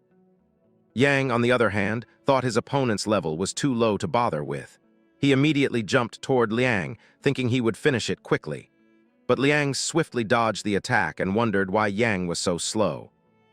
However, Liang was hit by a ferocious punch straight to the gut, sending him flying several meters and causing deep injury. Everyone started cheering for Yang. The lady kept asking Kim if they were really going to win. As the scene shifts, inside a white car, demon leader Gang was growing suspicious because Kim was at the underground arena. He wanted to raid the place now, but if he ruined Harry's event, he wouldn't escape unscathed. He asked his driver what time the event ended. The driver said 10:30. Hearing that, Gang said there was no need to rush, that would be the perfect time to kill Kim. Back in the arena, Liang was getting brutally punched again and again by Yang. Liang had no room to breathe, and Yang kept knocking him around like a rag doll. Liang was completely defenseless, and Yang thought the match was practically over. Even Kim wondered what was going to happen, afraid all his money might be lost. But suddenly, a sharp object pierced Yang's chest. He screamed in pain, turning around in shock. It was Liang, who had thrown sharp objects with insane speed and precision, poison-coated needles, that pierced Yang's chest again and again, making him bleed and collapse before he could even process what had happened. As Yang fell, everyone was stunned and silent. If this happened, then all their money was gone. Even the lady was shocked by the sudden reversal, realizing that Kim had won, and all that money was going straight into Kim's account. But now the boy was nervous, telling the lady that they should leave quickly before things escalated. Their business here was done. They immediately exited the arena. Even Harry was shocked, wondering what was going on because this couldn't be a coincidence. Liang won only because Yang let his guard down, but Harry sensed a clear intention behind Kim's bet. He called his butler and ordered him to find out everything about the man who won money from 2 consecutive bets. Outside the arena, both Kim and the lady sat in their seats as she wondered who Kim really was and how he knew Liang would win. Kim simply told her it was a hunch, while the lady was frustrated he wasn't telling her anything. The boy looked at his phone screen, knowing today was a complete jackpot. Thanks to the bet, his account balance had surpassed 3 billion, and he got multiple achievements too, including Gambler of the Century and Trust of the Lady again. Her curiosity toward him also increased, and her interest level rose to level 1. Kim earned 7,000 more points because of it. Kim knew he was earning back the points he had spent on buying killing intent detection. But suddenly, while thinking about the skill, the killing intent detection activated right in the middle of the road. Feeling it, Kim wondered who was giving off such intense killing intent all of a sudden. Kim already had a hunch where the intent was coming from, because in the original story, there was a demon seeking revenge for Jang. The lady noticed something and wondered why Kim was looking like that. The boy turned toward the lady and asked her for one small favor for today. As the scene shifts, we see that the car was changing its direction, and the demon leader who was following them noticed the sudden movement. He told the driver to stop the car, deciding to kill Kim right then and there. Now, in an empty park, our boy was standing alone with no one around. The demon noticed that he did not see the rich lady and wondered if Kim was really the person who killed Jang, because Kim's body was not even trained, and the energy he was giving off was completely weak. We see that Kim drank the potion he had gotten from the lady and increased his capacity. Even though the medicine tasted awful, his mana recovery speed was increased by 500% for 10 minutes. Kim then called out to the demon, telling him that he already noticed he was being targeted this whole time. Even the demon noticed that Kim's energy had suddenly rampaged, though still not at a threatening level. The demon was impressed by how much Kim could do, being able to notice his tail even when he was suppressing his energy. The man materialized multiple pointy spears made of fire and launched them toward Kim. Kim's mana ball was now so powerful that it looked just like a racing gun as he shot multiple of them toward the demon leader to cancel out his fire attack. But after multiple arrows were deflected, the demon revealed that 2 more shots were left. They shot forward, came insanely close to Kim, and exploded the moment they touched him. The explosion was so wild that even the rich lady was shocked, knowing that the fight had finally begun. We get another flashback where the lady wondered how Kim knew they were being followed. Upon further questioning, the boy replied that they were people from a competing company who wanted to eliminate the lady. Kim grabbed 1 bottle of potion from his bag and told the lady that they should drive somewhere without people, because he needed to catch them. The lady was worried, wondering if they were people Kim could actually handle. The boy assured her that it wouldn't be easy because their magical power far exceeded B rank, but of course he could handle it, so he was counting on the lady to find a secluded space. They drove toward the park, and the lady decided to trust the boy's skill, telling him to come back safely without any injuries. The scene shifts back to the present, where Kim was fighting the fire shots from the demon leader gang. Dodging them was a piece of cake, because Kim had been an enhancement specialist until his first year. He was able to deflect everything easily. But now the demon taunted him, wondering if all Kim could do was dodge and nothing else. If that was the case, then something much faster was coming. Kim realized that the next set of arrows were even faster than before. He dodged them at the last second. Even the demon leader was shocked, wondering how Kim was able to do so. But Kim knew the drug had less than 2 minutes left, and then he would be stranded. Knowing this fight could not continue like this, the boy activated Heart of the Great Nature, boosting his mana recovery speed by 1000% for 1 minute. Even the demon leader noticed Kim giving off an even stronger energy as he charged with insane speed, loading his legs with mana to propel himself. Seeing that, the demon leader knew this was not good, so he increased the number of arrows and unleashed them toward Kim, knowing it was dangerous and he would have to block somehow. But to his surprise, Kim jumped over all the spots where the arrows landed and exploded, then came insanely close to the demon leader.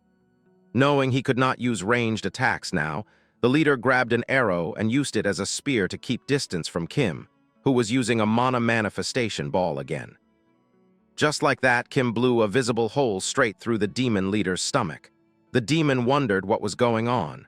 But this was not over. Kim knew he could not give the demon any opening, otherwise everything would be in vain. He decided to keep pushing like this so he could aim for the head. The demon leader wondered how he was being cornered by a brat. After blocking Kim's attacks, it was getting harder for Kim to aim for the brain. But he finally saw an opening and moved insanely close, ready to punch the demon leader with insane speed. But right as he grabbed the demon leader's neck, he realized he had no strength left. He was now in mana exhaustion mode for 30 minutes. Of all times, it had to be now, when he needed power the most. Slowly but surely, the demon leader started healing while materializing another giant flame arrow, ready to finish off our boy without delay. But before anything could happen, the demon leader was slashed in half by an insane sword strike. As he was pierced, we see the same S-rank individual Kim saw in the Han group building.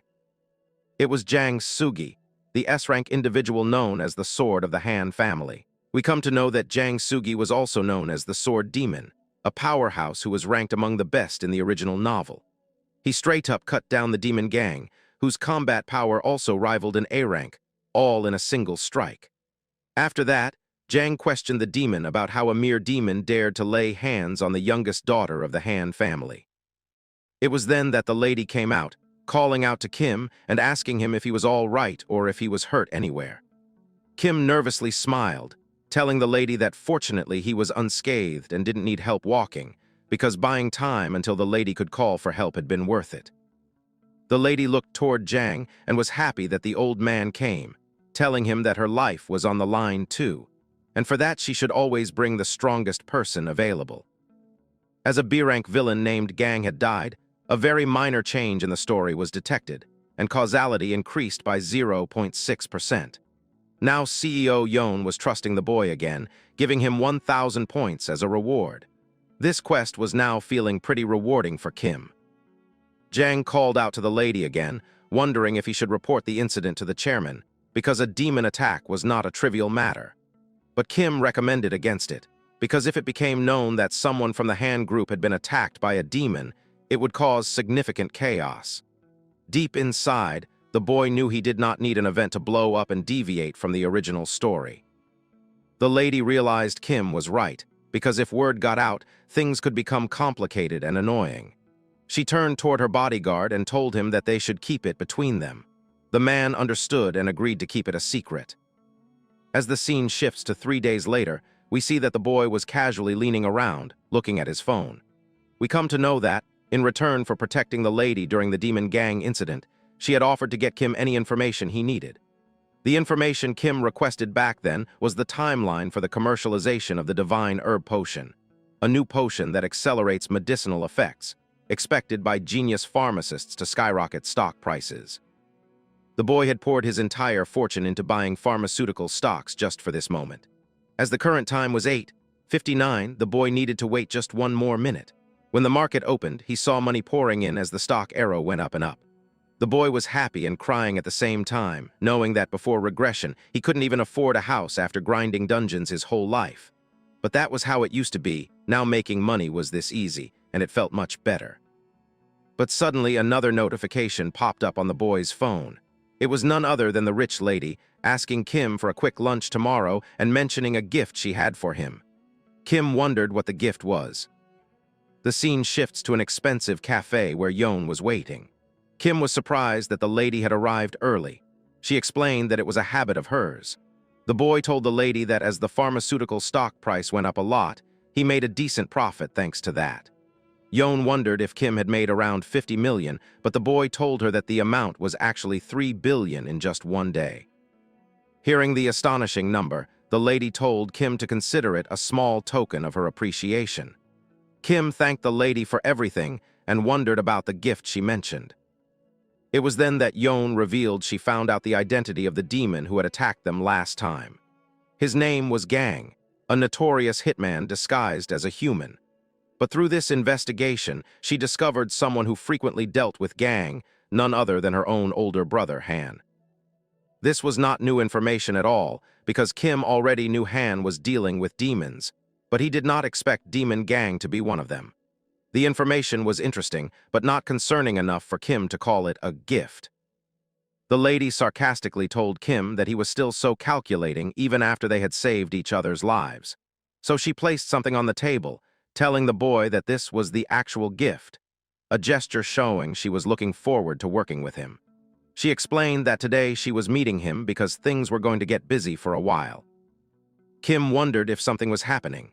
The lady stood up, telling the boy that since she knew her brother had close ties with demons, it was obvious who was behind that attack. And she could not live owing a debt, no matter what kind it was, gratitude or grudge. The lady was clearly planning something as she left the cafe, and the boy knew that her thinking Han ordered the demon to kill her was a misunderstanding. But still, the fact remained that Han was a villain who would eventually become a hindrance to her anyway. In that case, using Yon to catch Han was not a bad idea. As the lady walked away, she turned around and called out to Kim once again, telling him that she hoped it would suit him well because she picked the gift herself. Kim thanked the lady and opened it, finding out it was a mana alloy bracelet, a very sturdy bracelet infused with mana, with durability of double S rank. It was beautiful and shiny, and now Kim was blushing intensely. But suddenly, a purple notification popped up, telling him that Demon Harry was curious about him, and he acquired 1,500 points as a reward. As the scene shifts, we see Harry looking over all the information he obtained about Kim. Then the butler came inside, greeting the old man, saying that as it had nearly been 10 years, this news must be regarding the 10-yearly demonic assembly. The butler agreed, but before that, he said he had something he wished to ask. He explained that the incident a few days ago, where his close friend Jang and Gang were killed, should already be known to the old man. Coincidentally, involved in both incidents was a certain human mage. According to what Demon Gang investigated before his death, that man had visited the Colosseum not long ago. So the butler wondered if Harry had heard the name, Kim, by any chance, which raised the old man's eyebrows, making him suddenly serious. Harry understood immediately that if the person mentioned was Kim, then he was definitely the VIP who had placed the massive bet on Liang when everyone else had bet on Yang. The butler wanted Harry to give him information on Kim, so he could sprinkle Kim's blood on the graves of his dead friends. But the request was far too vulgar in front of Harry. The old demon stood up and released overwhelming pressure, stopping the butler in his tracks and warning him that if he intended to lay a hand on one of Harry's customers, he had better be prepared for the consequences. The butler panicked and immediately apologized, swearing he wouldn't touch Kim under any circumstances. Harry told him to just deliver the message from the 10 demonic assembly. The butler continued, explaining that the message had originated from the holy relic, the altar of the prophet. The prophecy stated, "In this year, the child with the fate of demon destruction shall awaken their power, and the king of demons shall soon meet his end by that very hand." Harry clicked his tongue, realizing the demon king was going to cause trouble again after hearing such a prophecy. He asked if there was any additional information.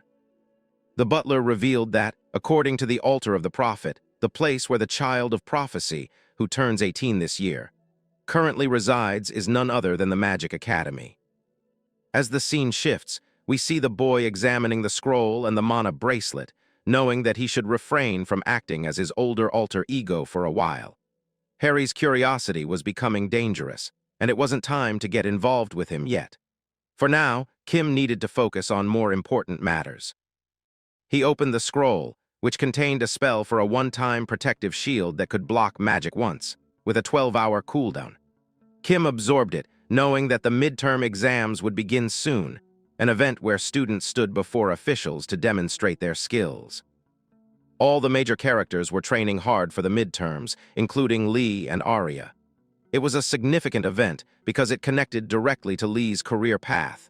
But for Kim, the midterm exam was even more important because of the prophecy and the child of prophecy. In the original story, demons invaded the school at 4:00 p.m. to flush out the child of prophecy, who had not awakened their powers yet. Lee subjugated all the demons by himself. While the incident wasn't large in scale, it contained crucial plot points.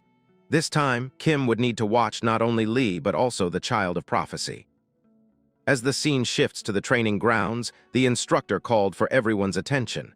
He announced that the midterm exam was scheduled for next week and that he had one more announcement. The students groaned, already depressed by how hard the exam was going to be. The instructor expected such reactions. He reminded them that real combat was training, and training was real combat. To prepare for the midterms, they would conduct autonomous sparring classes for the next few days. Lee wondered what autonomous sparring meant, but the teacher didn't answer, telling everyone that if they couldn't find an opponent, they could just spectate or practice individually. Before anything else happened, Arya jumped forward, fired up and calling out to Lee. She intended to defeat him this time for sure. Kim knew this would happen. Lee and Arya sparring was part of the original story, and he was glad the plot hadn't deviated. Meanwhile, Kim noticed nobody approached him for sparring. He wasn't surprised. Despite showing talent in theory and barrier dismantling, no one wanted to spar with the lowest-ranked student in the school. But that didn't matter. He already knew who his partner would be. He looked toward Young. The scene shifts to Lee dodging explosive fireballs from Arya, annoyed that he almost died. Arya asked Lee if that was all he had, bragging that with his current skill level, she would take the first-place ranking from now on. Hearing that, Lee activated his mana and warned her not to get ahead of herself. He hadn't even warmed up yet. He drew his sword and slashed the air, sending a golden streak toward Arya. Back in the training room, Young was practicing while glancing at Lee and Arya, the school's rank 1 and rank 2, fighting intensely. She tried not to pay attention, but watching geniuses fight only made her feel more pathetic. She was just like Kim in one way. Nobody wanted a sparring partner who was weak. Ranked 82nd overall, she was sharp in theory but weak in practical combat. Students pitied her because her talent didn't match her brains. Even though she was kind, no one approached her and she seemed close to tears. She fired ice shards at the target, but no matter how hard she tried, the ice couldn't even crack the barrel. Frustration overtook her. Just then, Lee walked forward, telling her that her ice manifestation form was poor. Young was stunned. Kim stepped into the arena next, bluntly telling her that her ice wasn't even cold. Her accuracy was terrible, and her fundamentals were weak overall. Kim knew that Young's progress had been delayed because of his interference. Originally, she would have become 6th in the grade after receiving Lee's advice during the dungeon exploration. Because she missed that opportunity, she stagnated. Kim took responsibility, telling her he would make sure she could contribute at least one person's share in any raid. But Young misunderstood, thinking Lee was criticizing her due to his own lack of skill and lowering others' self-esteem. Kim didn't let it get to him. He told her she might be angry because she couldn't deny anything he pointed out. She turned away, saying she thought he was a decent kid during the dungeon exploration, but she was wrong. Kim wondered if he had pushed too hard and apologized for being harsh, but Young didn't leave. She stepped back in front of him. She wanted a spar. She wanted to see the great skill of the school's last-place student. Kim grinned, happy that she finally reacted, and prepared to fight. Kim laughed confidently as ice shards blasted toward him, gliding past without even giving him the chance to react. Young announced the start of the fight with sharp seriousness, her eyes glowing with focus. Kim dodged her successive attacks with effortless grace, the ice shards shattering across the ground where he had stood moments before. He noticed with a smile that her manifestation density shifted the moment she got serious and praised her improvement. But his tone quickly shifted back into criticism as he pointed out that her attack pattern was far too simple. The true power of ice magic, he reminded her, lay in its utility and variety. Young bristled at the provocation and demanded whether he wanted to see a different pattern. She raised both hands high, gathering mana, and a massive ice spear formed far above them. With a defiant scream, she hurled it down. Kim looked up in astonishment just as the huge spear crashed into the ground, exploding into a violent storm of frost that forced him to leap away. Young stared at her hands in disbelief. She had just executed a technique she had failed to master no matter how hard she trained. The enormous ice wall that formed stood like a monument to her sudden breakthrough. Landing atop the wall, Kim looked down at her thoughtfully. Someone like her, he realized, needed the right kind of stimulation to release her hidden potential. Provoking her had been exactly the correct choice. She stared back at him with a new expression, half shock, half something different. Standing steadily atop the massive pillar of ice, Kim heard Young shout angrily up at him, demanding how he planned to win by running around. Kim answered with provoking coolness, deducing from her anger that she simply didn't want to be his partner. Then he lunged toward her at full speed. As he closed the distance, he calmly explained the weakness of manifestation-specialized mages. Once close range was achieved, taking them down was easy. Young tried to retreat in panic while forming another spell, but Kim blocked her ice attack effortlessly. Before she could cast anything else, he was already in front of her, yet he stopped his strike just before it reached her. He declared the match over with a calm smile. Young stared at him wide-eyed, unable to grasp how she had lost so quickly. Her knees gave out, and she fell weakly to the ground, admitting her complete defeat. Raising her head with a mix of desperation and seriousness, she confessed that she might truly need to learn magic from him. Kim extended a hand to her, telling her gently that she wasn't lacking talent, only direction. If she wanted, he would help her learn to guide that talent properly. Young glanced at his outstretched hand and remembered his earlier words about unleashing her potential. She gripped his hand tightly and said she would trust him just this once. A system window appeared, announcing that Young's interest in Kim had been registered and her favorability had risen to level 1. Young, still flustered, asked him to teach her well as her teacher. Later, the scene shifted to the start of their training. Kim produced a small ice crystal, explaining that from this moment on, they would focus on attribute adaptation training. All magic, he told her, began with adapting oneself to their elemental attribute. Understanding the attribute deeply was what determined a mage's ability to manifest or demonstrate magic in the first place. Without these foundations, he said seriously, her skills would never improve no matter how long she trained. Young admitted nervously that she knew the theory of adaptation training, but seemed uncertain about his method, only to find herself suddenly buried in a massive mountain of ice inside the hall, trembling violently from the biting cold. She screamed that she had never heard of any training method like this before. Kim only laughed with a devilish smile, explaining that feeling the attribute through the body was the fastest and easiest way to learn it. He advised her to hurry and adapt before the ice melted. Meanwhile, in a dark, oppressive place far from the academy, demonic energy rose ominously. Kai asked if everyone had gathered. His followers answered yes as they knelt around him, reporting that they had already assembled active demons around the Magic Academy as instructed. Kai announced that the time to locate Child of Prophecy and infiltrate the school was set for next week. One follower explained that their collaborator inside the academy had confirmed that security always loosened during midterm exams. A demon smirked maliciously, declaring that their moment had finally come, but a female follower interrupted, asking about Lord Young's absence and his refusal to help. Kai-Hai's expression tightened with anger as he replied that the plan had failed on Young's side. Hong had claimed he was preoccupied with a more important matter for the future of their race.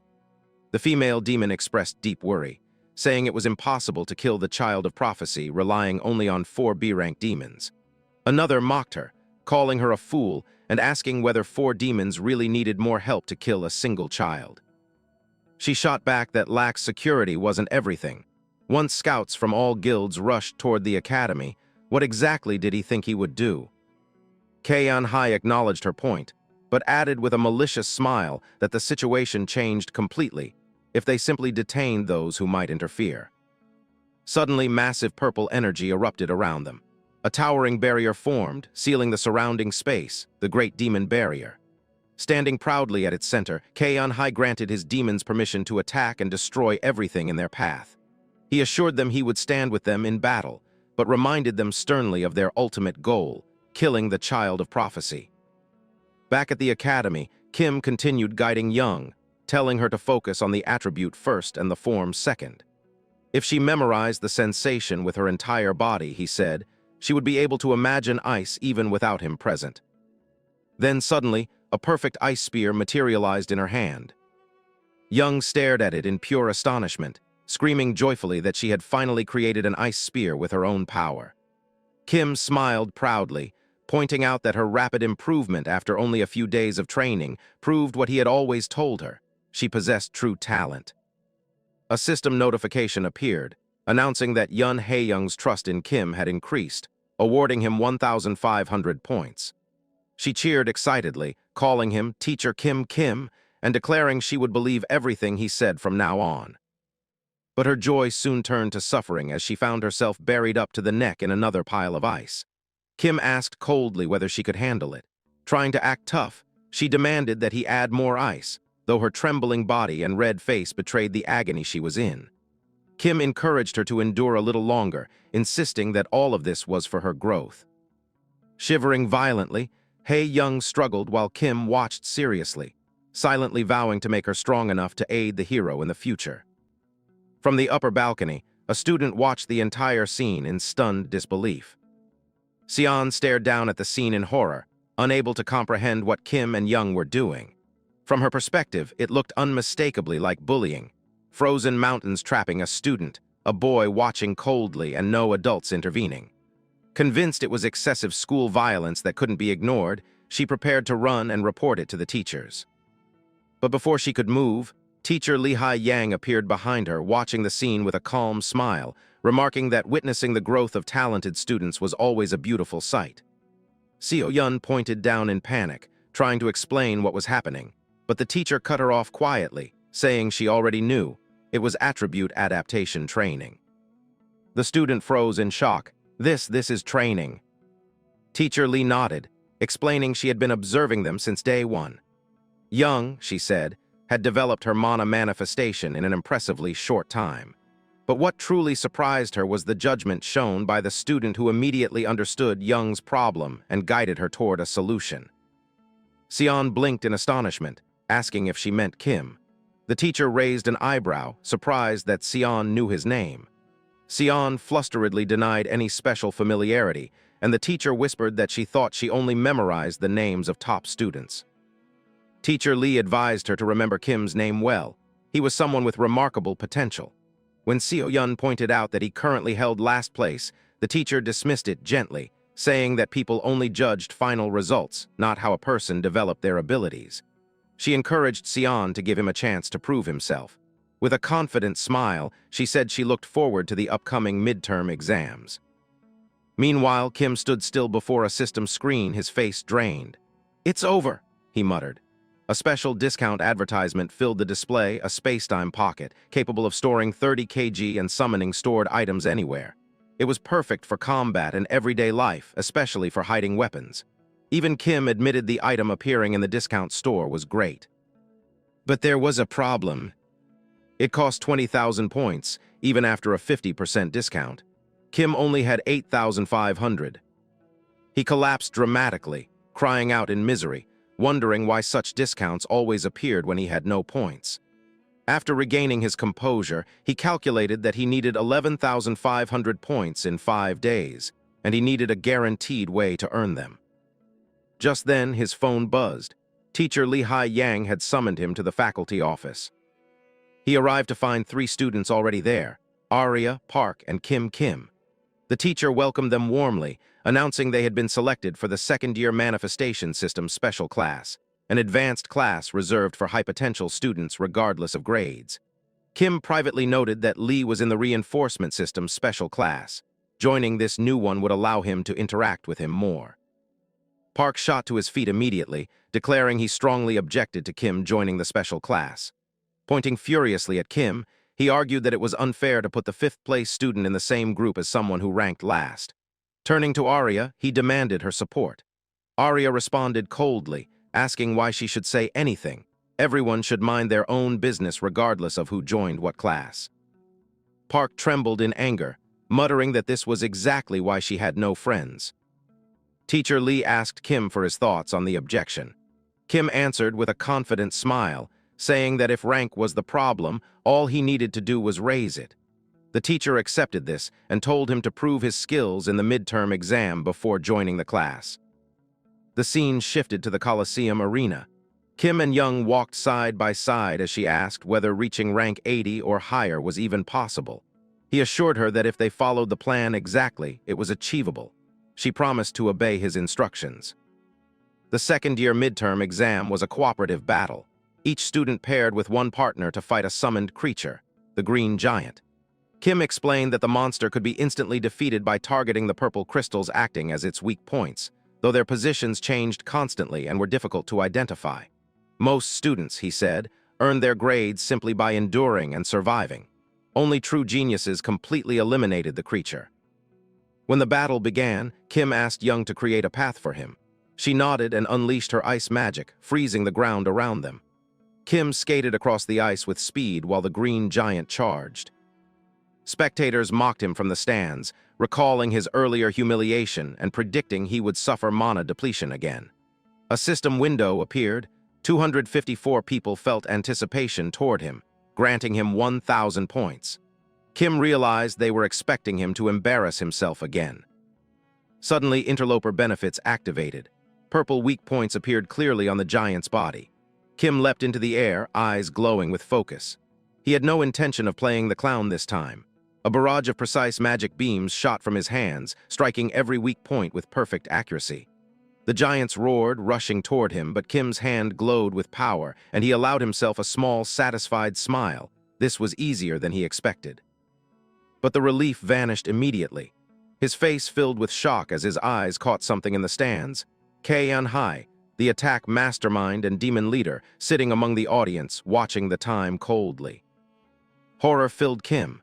According to the original story, the demons were supposed to begin their invasion at 4:00 p.m. after the exams ended, triggering explosions and chaos. Why was Kaeyeon Hai here already? Yun Haeyoung's scream shattered his thoughts. She shouted at him to watch out. The Green Giant's massive club came down like a meteor. The blow sent Kim flying across the arena. Young froze the monster's legs while sprinting toward Kim, grabbing his shoulder and shaking him frantically, begging him to regain consciousness and focus on the battle. The giant lunged at them again, ready to crush them. Kim snapped back into focus, gathering massive magical energy in his hand.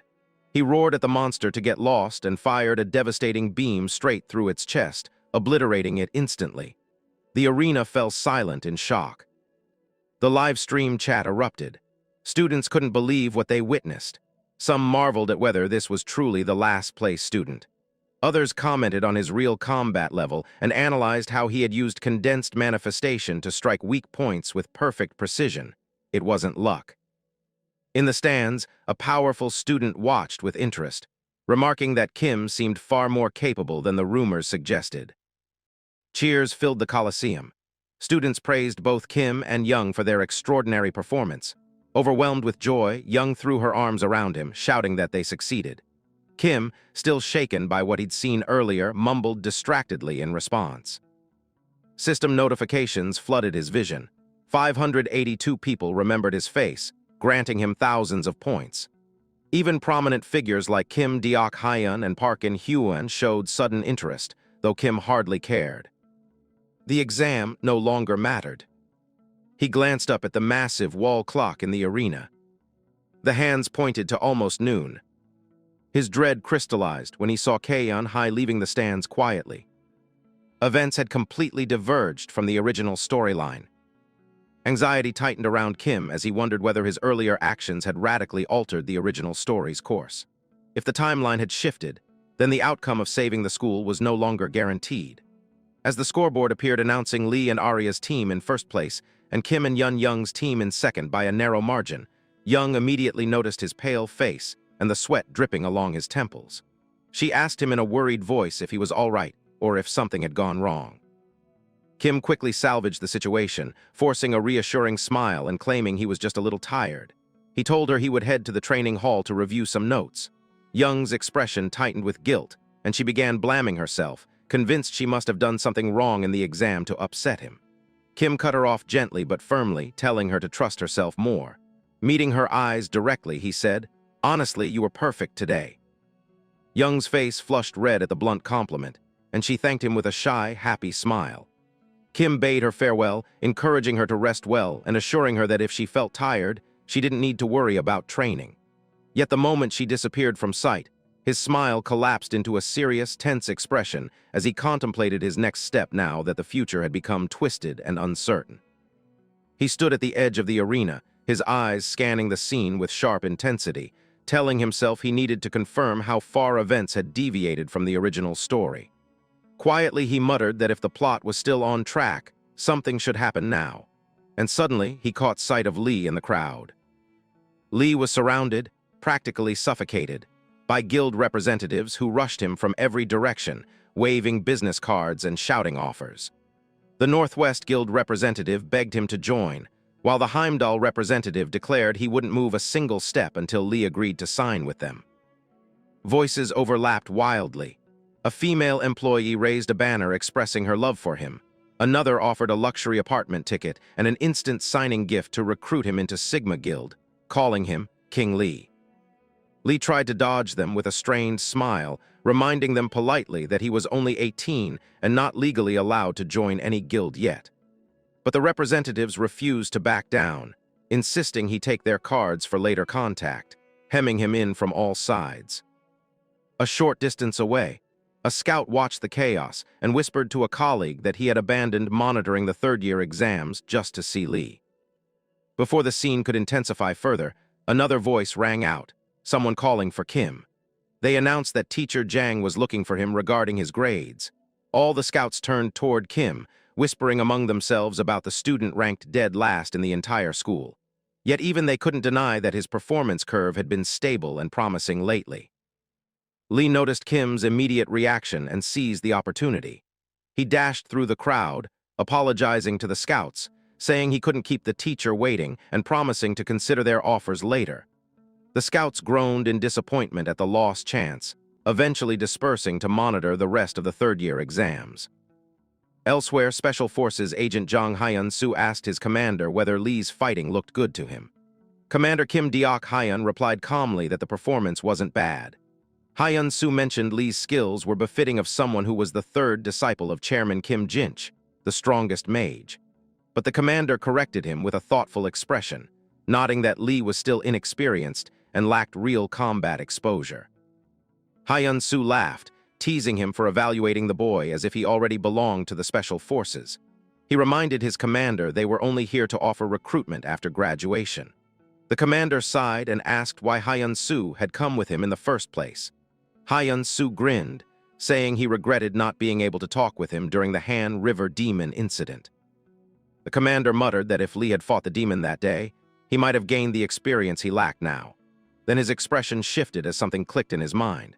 He asked Hyun-soo what he thought of the last-place student, Kim Sunwoo, praising his combat sense as something unbelievably sharp for someone at the bottom of the rankings. He explained that Kim's ability wasn't mere instinct, but innate talent for dissecting weak points instantly, something refined only through years of brutal experience. Both men scoffed at themselves, joking about how an 18-year-old could possibly have such experience, until the commander's face shifted again, as if recalling something important. He murmured to himself that it was strange how the mysterious mage Kim Jinwoo, who appeared during the river incident, and this student Kim shared such similar traits. Hyun-soo, meanwhile, resolved quietly to remember Kim's name well. In a quiet, empty corner, Kim and Lee sat together on the stairs. Lee thanked Kim sincerely, admitting he would have been stuck forever without his intervention. He then asked why Kim had wanted to return here of all places with so many people. Kim shrugged, saying it was good to get an early look at the exam they themselves would face next year. Lee worried that the scouts might corner them again, but Kim reassured him that they had all gone to the teacher seats and that they had entered through a separate hallway. Kim studied Lee silently, realizing his colleague didn't want to be treated as the unquestioned first place. Lee agreed, suggesting they simply watch quietly so no one would notice them. As they watched the arena, Kim thought grimly about how the timeline had twisted. In his previous life, the demon attack always began at the third-year exam site because it was easiest for the internal mole to relay information. Now, with the timing uncertain, Kim decided he needed to keep Lee inside the exam hall, close, safe, and under watch, while Kim searched for MANHWA himself. It was the simplest and fastest way to protect the child of prophecy. Lee then asked if anything had happened to Kim after the exam.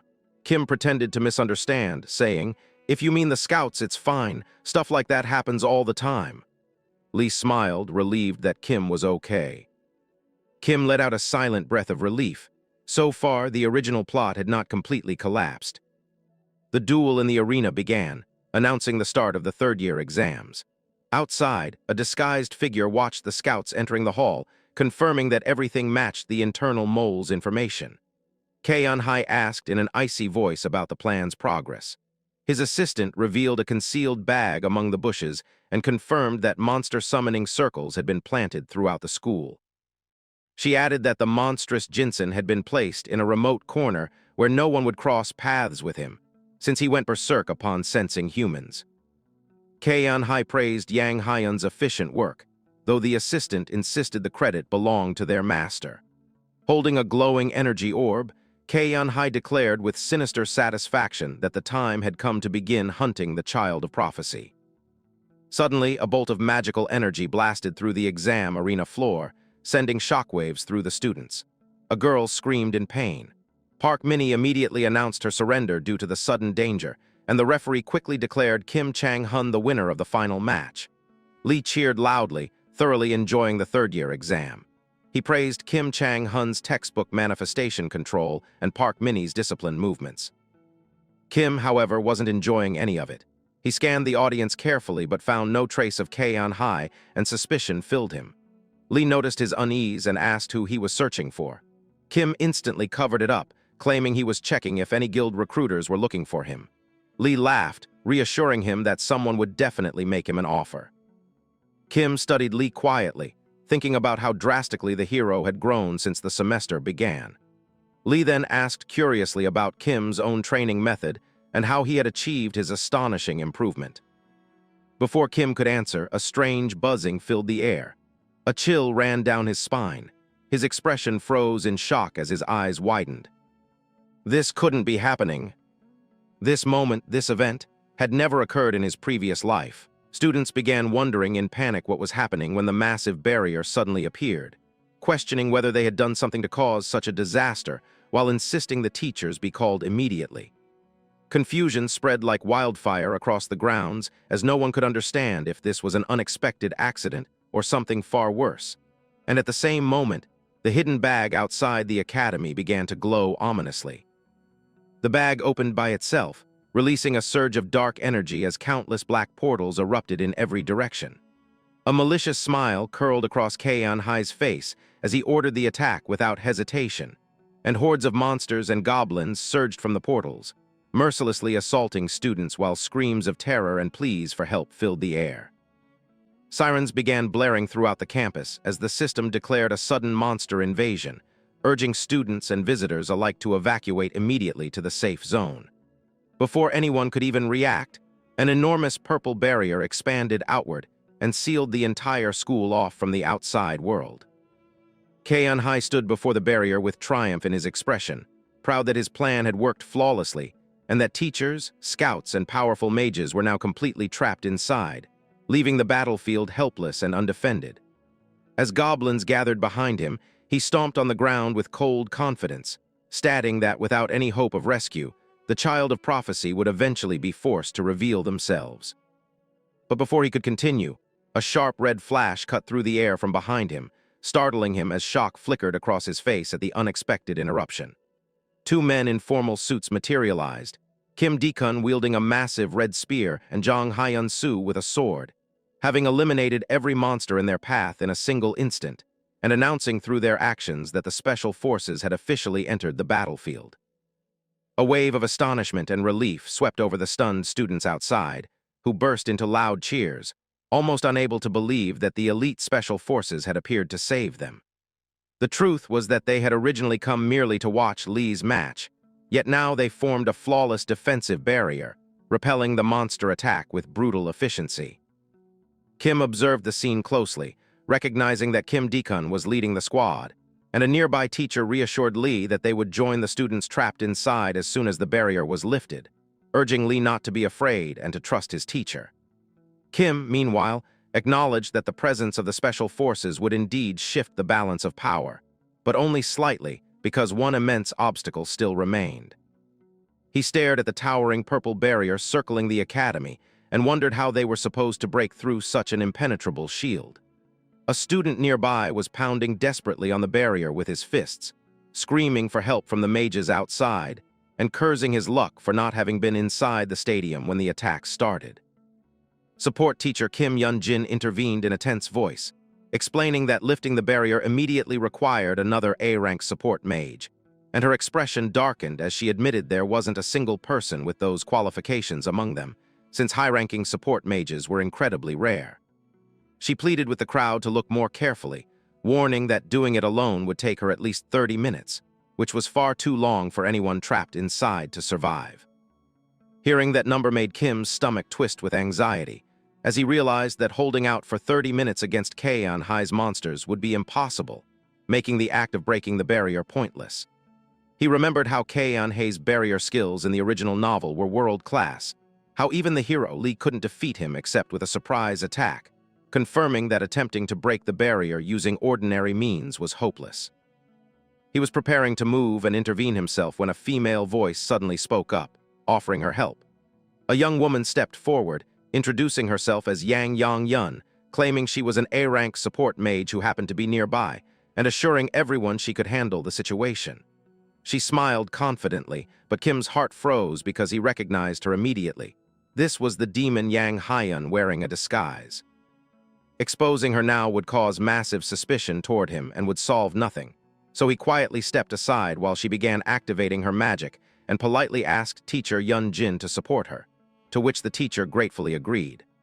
Multiple magic circles lit up around them as if the barrier was truly beginning to weaken, and the students around them finally started to breathe with relief, believing that the teachers had found a solution and that they would soon be free. Kim, however, knew this was completely wrong. He grabbed Lee's arm suddenly and pulled him, urging him to follow now because he would explain later. At that exact moment, teacher Yun-jin's eyes widened as she felt something disturbingly wrong in the mana flow. She realized with horror that although she was lifting the barrier from one end, the other side was tightening and reinforcing itself with even greater strength. The barrier wasn't weakening at all, it was being strengthened. Kaeon High immediately noticed this, secretly impressed that the teacher had caught on so quickly. He discreetly moved a single hand, and instantly the goblins inside the barrier went berserk, rushing violently toward the trapped group. The remaining monsters charged straight for Yang Yang-yun. A blazing red beam shot downward, vaporizing one monster just before it struck the students. Commander Kim Deacon had intervened at the perfect moment to stabilize the situation amid the chaos. He turned to the student he saved and asked if she was all right, and Yang Yang-yun thanked him sweetly, acting as though she truly was just a frightened support mage instead of a demon. Kim Deacon kept fighting while observing the barrier, and the more he watched, the more he noticed something suspicious in the energy flow where the supposed support mage was supposedly lifting the barrier. Instead, she seemed to be controlling it from both sides simultaneously. The battle grew more intense as Kim Deacon and Jang Hyun-soo found themselves besieged by goblins, fighting side by side to repel them. Jang Hyun-soo barely avoided an attack from the goblin commander before the main commander scolded him jokingly to fight properly or return his special forces badge.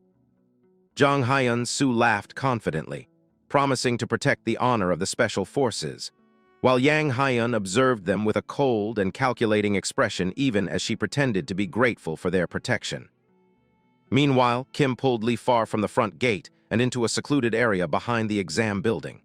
Lee demanded to know why they had come here, and Kim explained seriously that the area was empty, and that he planned to break the barrier from this spot. Lee pointed out that the barrier lifting was supposedly happening at the front, but Kim revealed that Yang Yang-yun was actually a demon strengthening the barrier rather than opening it. Lee was shocked and insisted they should tell everyone immediately, but Kim stopped him, explaining that it was only a suspicion, and without solid proof people would not believe him in the current chaos. Lee argued that Kim had been scouted for a special class because he could break barriers, so he could definitely prove his claim, but Kim replied realistically that belief wasn't guaranteed. Instead, Kim explained calmly that once he broke the barrier, Lee should go and inform the others, because they would believe the truth coming from a world-famous genius like Lee, not from someone like him. Lee understood and agreed before asking whether Kim could truly break such a powerful barrier. Kim assured him that they would find out soon enough. Lee stood guard as Kim placed his hands on the barrier, and his interloper benefits activated instantly, decoding the barrier's complex magical formula. Cracks began to spread across the massive surface, and at the same moment Yang Haiyun felt a wave of terror as she realized the great demon barrier was being breached. A violent explosion followed as the barrier shattered into countless fragments that scattered across the sky. Kim brushed off his hands and remarked coldly that it wasn't anything special, leaving Lee stunned by what he had witnessed. Kim urged him to hurry and resolve the situation, but Lee paused and asked why Kim continued hiding his achievements when letting people know would benefit him as well. Kim simply smiled and said that what he already had was enough and that he did not seek fame, before asking Lee to keep everything that happened a secret between them. Elsewhere, Kei-un-hai was erupting into fury at Yang Haiyun, calling her incompetent for failing to maintain a single barrier. She defended herself frantically, insisting she had double-locked it and had no idea who could possibly break it.